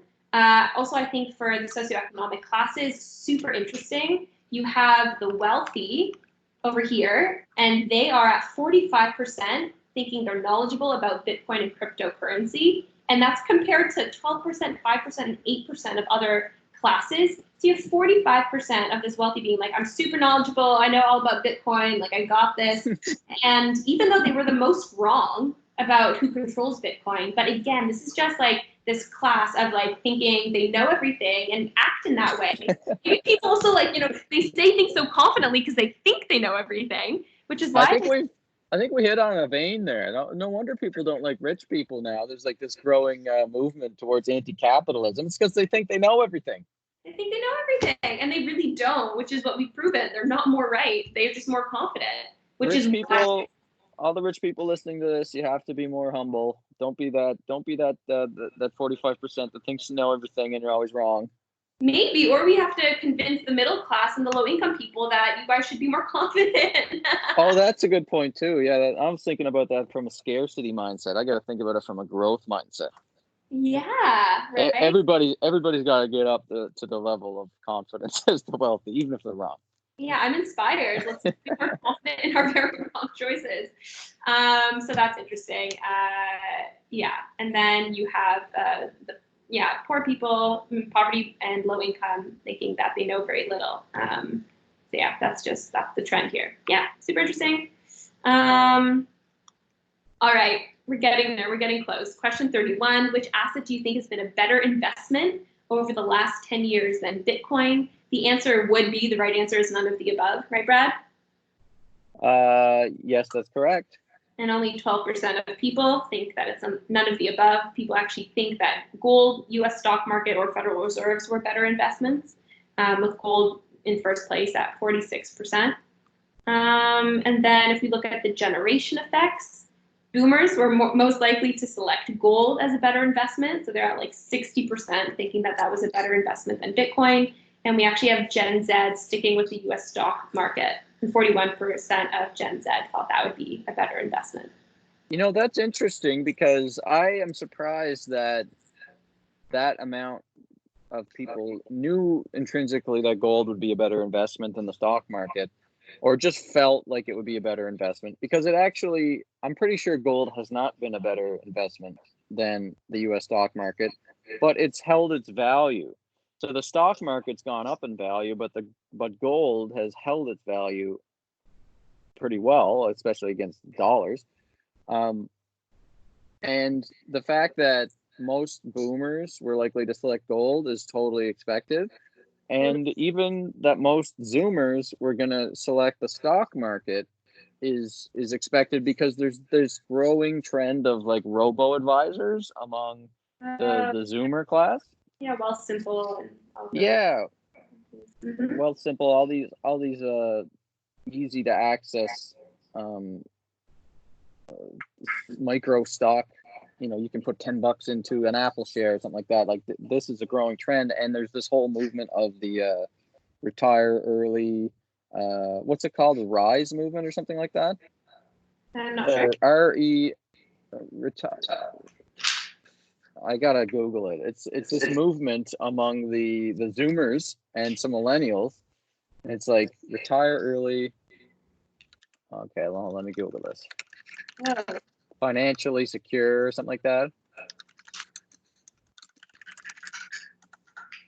That sounds great.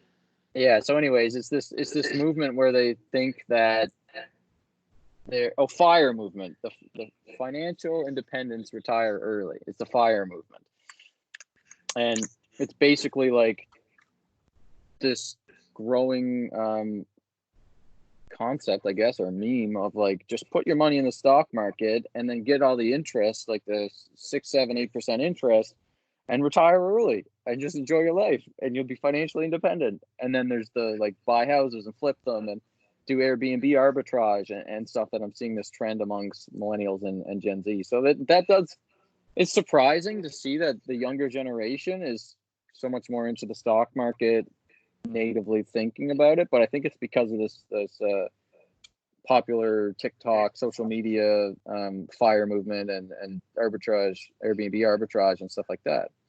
Yeah. Oh wow. Yeah. Interesting. Very, very interesting. Because if you're a Zoomer, most likely you've never seen a recession happen. You've never seen the stock market crash. If you're a Gen X or a millennial, I mean, if you're a Gen X, you've seen your parents get wrecked by both the dot-com crash and the mortgage crisis of 2008. So yeah, you see the Gen X and the millennials too. Like I saw that happen too, and I'm 36, or 7, so I'm right on the cusp of Gen X and millennial. So I mean, I saw my parents and the effect of the housing crash, right, when I was impressionable and learning about things.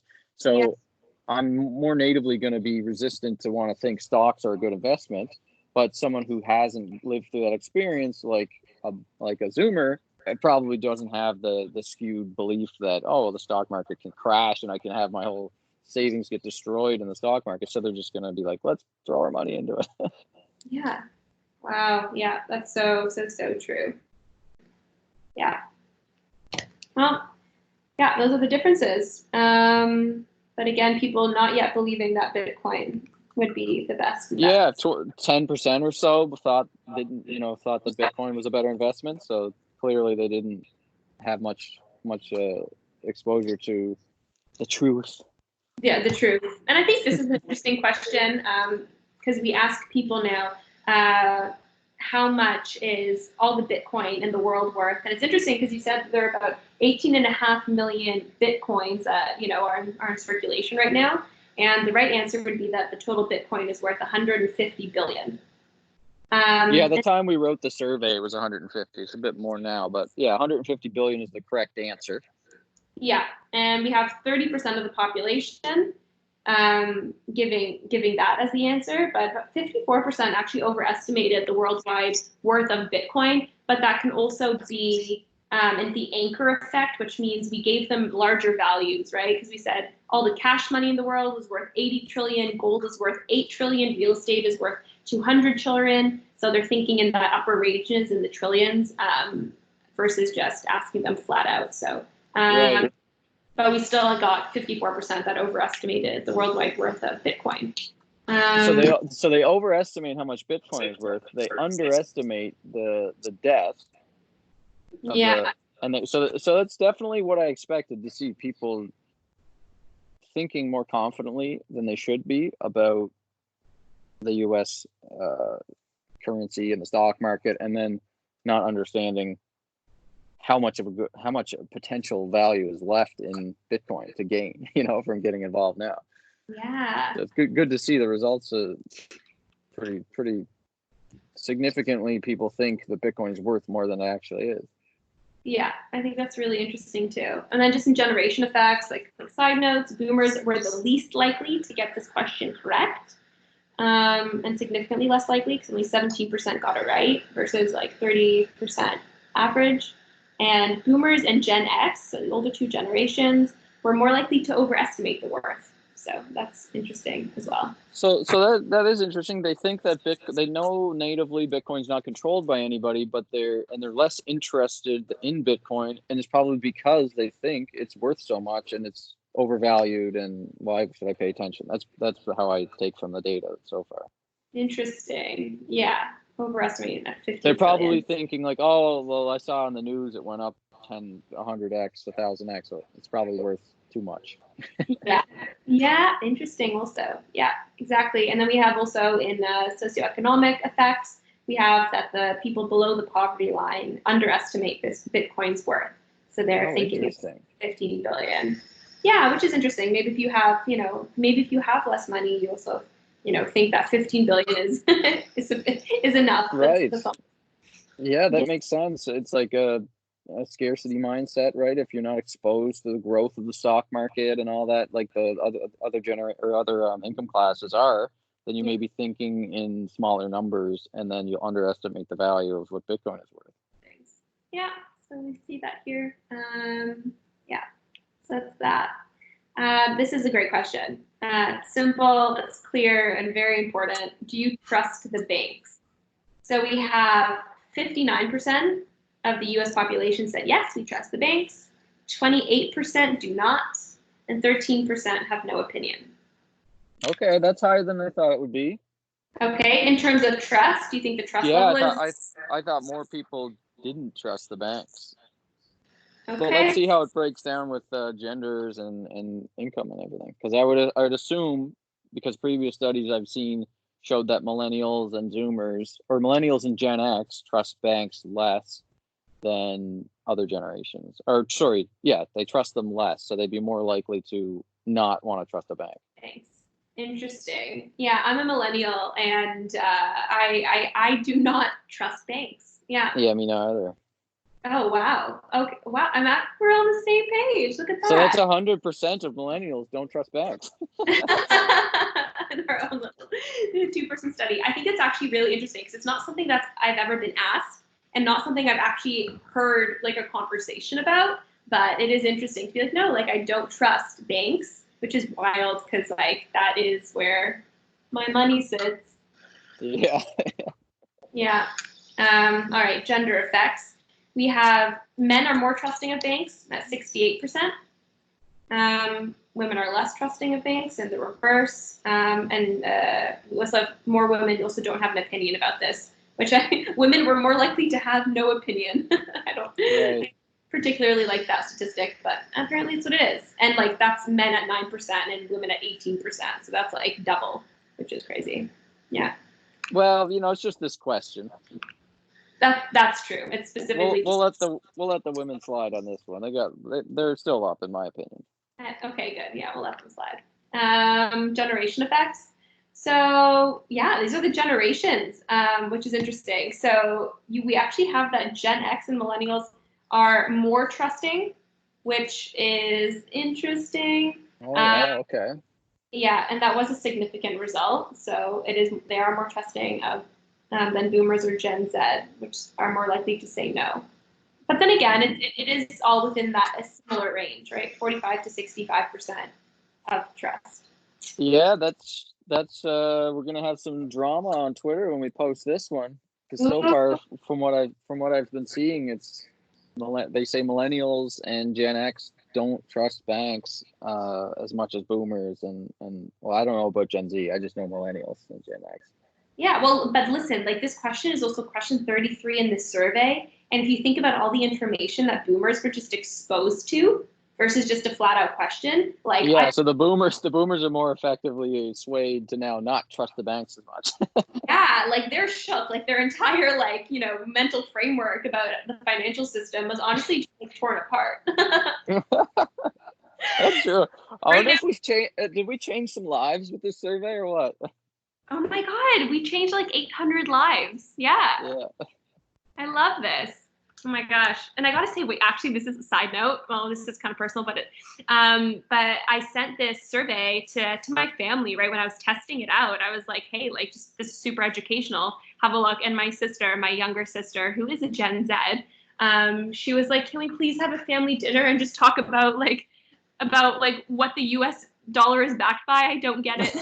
That's awesome. It's like we were changing lives. So yeah, it was super good. Okay, and then socioeconomic status effects. This is so cool. 93% of the wealthy trust banks. That's enormous versus like 50% of the rest of the population. So 93% said yes, 7% said no, and again, very much in the wealthy people style. None of them had no opinion. They all had an opinion. They all had an opinion. Yeah, okay, that's cool. Yeah, and that was so we're seeing here that the wealthy trust the banks the most by a significant margin. Yeah. And the low income are the least likely to trust banks. Yeah. And middle class is pretty high up there in the trust, 60%. But the poverty is in the middle. It's so definitely the poverty kind of lines up with earlier I forget which question it was now, but it kind of like the logic behind somebody that's in poverty. Oh yeah, it was Bitcoin. It was a Bitcoin related question. How maybe it was the likelihood to invest. It was they were more likely. What would you choose? Yeah. Yeah. So they're more trusting of banks than the low income people. So people in poverty are probably just not even. It's not even in their frame of mind to question whether I should trust the bank or not, I guess. Yeah, I think that's interesting as well. But the low income people are thinking about it a bit more. It seems they trust them the least. Yeah, I think that's really interesting. Shocking data to me. That's shocking to me. I would assume it would be a lot more people don't trust the banks. I was hoping to see like 100% of people don't trust the banks. Yeah. That's good. Interesting. Yeah. Well, we can even, try wording it a little bit differently even in the future, or like a level of trust versus just a yes or no question. Oh, that's a good idea. Yeah. Like how much do you trust banks? Exactly. Yeah. Or what statement do you, most agree with? Like, I trust banks completely, I bank with banks, but have many doubts, et cetera, et cetera. Yeah, makes sense. Okay, cool. So then question 34, this is the second last question. We're almost there until we get to some really cool insights. If Bitcoin succeeds as the electronic money of the internet, do you think it could ever increase in price 50x to be worth the same amount as gold, which is 8 trillion? So can it ever 50x? And by the end of the survey, 55% of people believe Bitcoin could become worth as much as gold is. And we do have 30% doubt. And what is interesting, we have 9% of people that say it'll be worth more. So you really have excited people, and I'll break down who those people are momentarily. So it's 9% was the same number as people who thought the Federal Reserve or the U.S. dollar was backed by gold. Was that what it was? U.S. dollar backed by gold. Oh, that was like a way back though, right? A way back, yeah. We had a question where 9% of people answered something, and yeah, I'm trying to relate that. So 9% of people think that Bitcoin is going to be worth more than gold, and also 9% of people answered a dumb question wrong earlier. Whatever, I can't remember. We can go back and we can find it. But yeah, so we're about in like the 65% range of people that think Bitcoin is going to be worth in the trillions. In terms of gender effects, men said 63%. Yeah, that's plausible. Well, I mean, this makes sense because the previous question, a lot of people thought it was worth trillions already. Yeah, that's true, actually. And this might be the question that changed their mind the most, because if most people thought that it was already worth trillions and they weren't interested in it, and then they learn that it's actually not worth trillions, and they're answering, oh yeah, I think it could be worth trillions.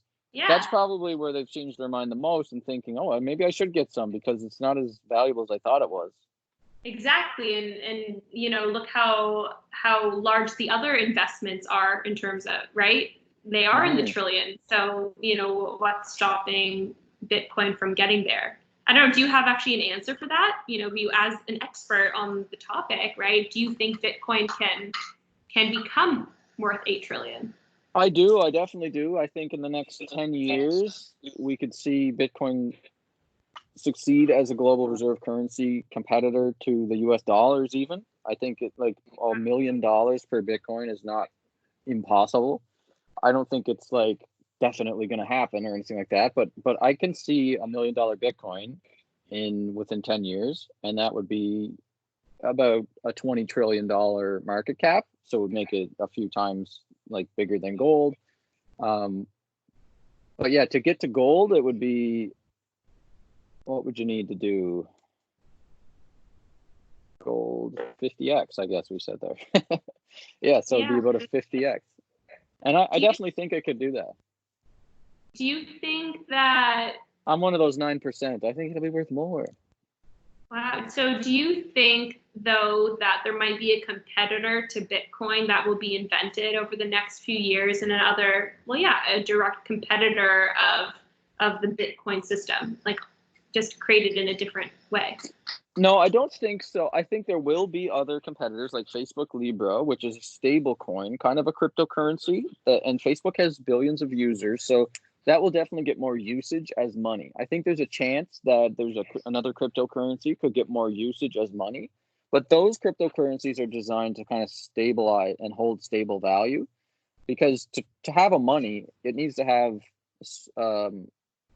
it needs to be able to be a medium of exchange, which requires it to have a stable value, because for you to denominate things in it, you need to be able to have a stable value to know, okay, well, bread today is 200 or 2,000 satoshis, but tomorrow it's 3,000 satoshis. I mean, that's kind of hard for people to get.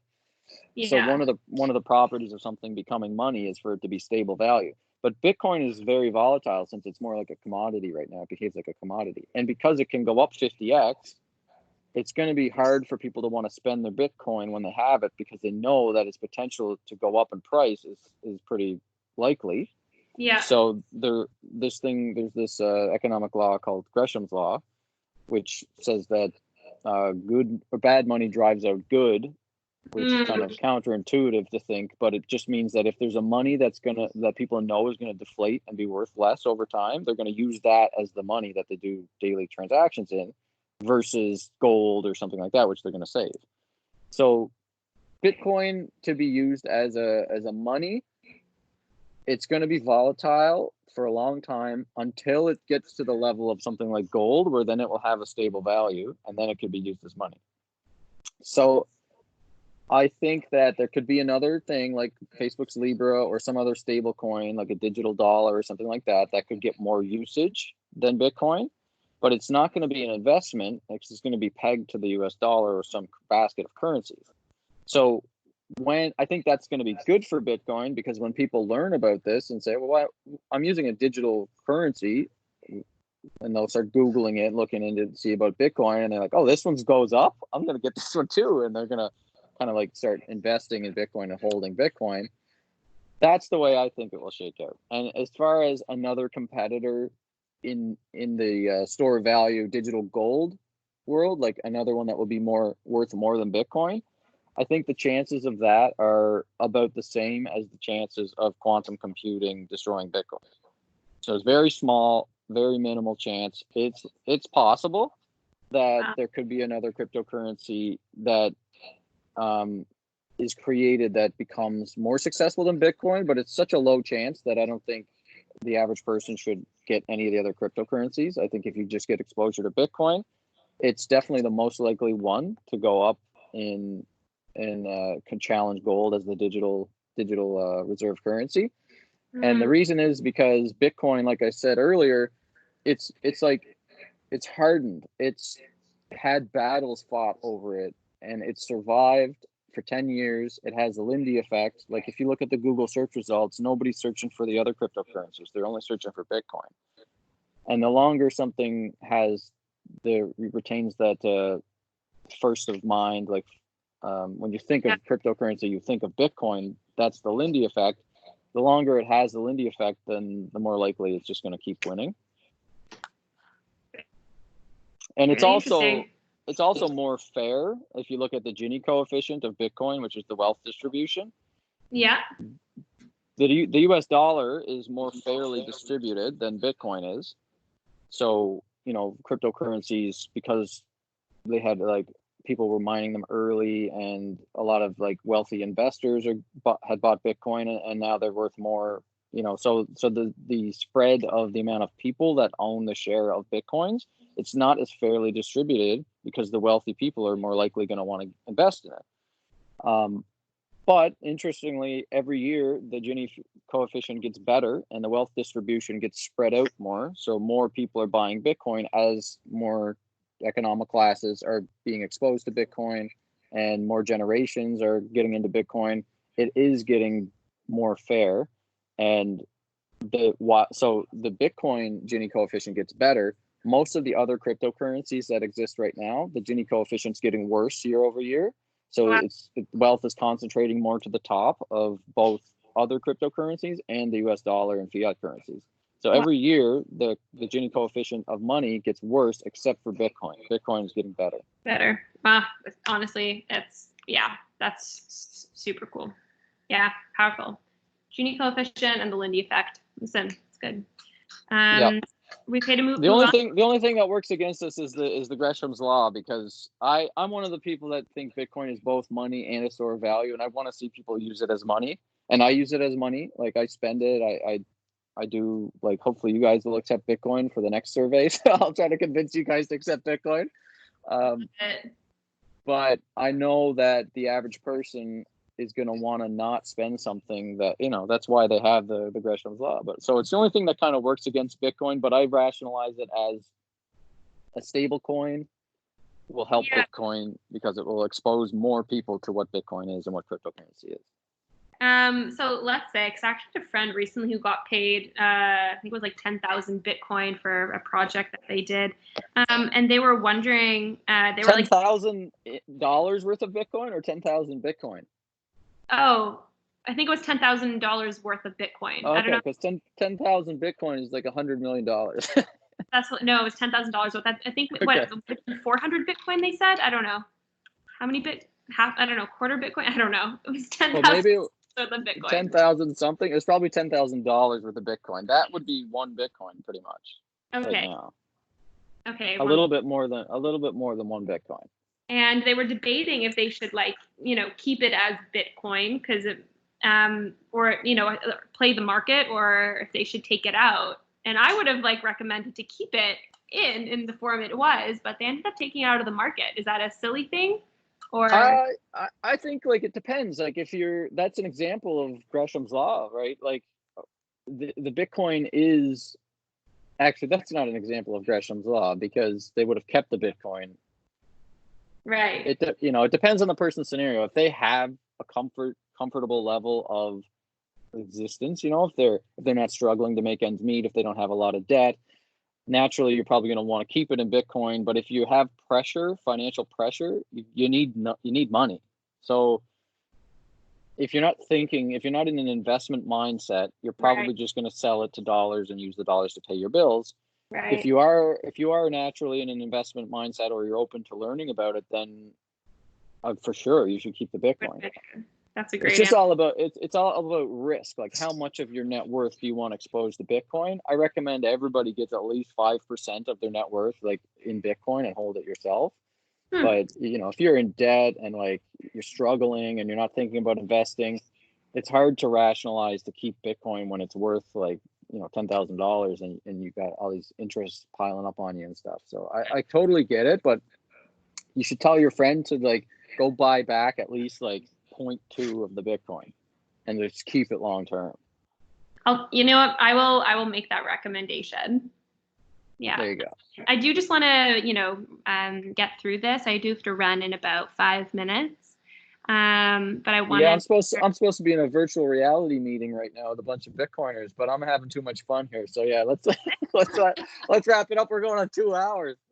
I know. Okay, so let's wrap it up. You'll get to your meeting. Okay, so we're almost there, but just real quickly, generation effects. Gen X was significantly more confident than all other generations that Bitcoin could 50x. So we have Gen X, in the lead, being like, yes, that's plausible. And then we have millennials right in second, thinking, yes, it's possible for it to hit 8 trillion. And then what's super, super cool also, we have socioeconomic effects. The poor and wealthy are more likely to believe that, the poor and the wealthy are more likely to believe that it's plausible, while low income and middle class are more likely to doubt it. So we have Gen X and millennials, and we also have, the wealthy and the poor thinking that this is possible. So let's zoom in on this, right? We want to know the wealthy, that's the first factor that's making people think that Bitcoin has a very powerful future. And so who's most likely to invest it? So first factor, we have the socioeconomic status of wealthy. And the second factor, we have Gen X and millennials as the leaders, right? Right. So now we actually want to see. Yeah, so we're going to actually, sorry, go ahead. I was just saying, yeah, that's great. Let's go. Okay, cool. So we're going to look at, we're going to dive deeper into Gen X, just focusing on the wealthy Gen X, and just focusing on the wealthy millennials, and to see how that turns out. So both of these are going to be wealthy individuals. And the question is, do you think it could ever increase in price 50x to be worth the same amount as gold, as 8 trillion? And we have 74% of wealthy Gen Xers saying, yes, that's plausible, which is super, super high and significantly higher than any other. And 57% of wealthy millennials saying the same. But then what's really interesting, that even though the Gen Xers are in the lead saying, yeah, that's possible, we have the millennials that are saying it'll be worth more. So of that entire 9% segment that was like, yes, it'll be worth more, 32% are the wealthy millennials. And the rest be millennials as well, but these are specifically wealthy millennials. So that's good data. Yeah. So these would be like two of the target demographic. That lines up too with that I mentioned earlier. Tom Lee from Fundstrat had estimated the number of Bitcoiners at like a low end of 500,000, and his big thesis on Bitcoin is that it's going to be the generational trade for millennials. So previous generations had stock market, real estate, .com, like tech stocks, and millennials kind of missed that, and that cryptocurrency is going to be the like 20x sort of like generational trade for this group of people. Yeah. And that this shows like naturally it seems like wealthy millennials are like, hell yeah, it's going to be worth a lot more, 32% of them. Yeah, they're very, very confident, these millennials. So yeah, super interesting to note. That would be conclusion. Listen, I have a ton more information for you. I'm happy to just send this to you. These are just facts about what are the differences between those who wanted to invest in Bitcoin from the get-go versus those who didn't. So these were like from the get-go, who are those Bitcoin investors and are there differences amongst them? And I guess just quickly, the biggest difference is that people who are likely to invest in Bitcoin are just wealthier as an overall fact. So, okay, makes sense.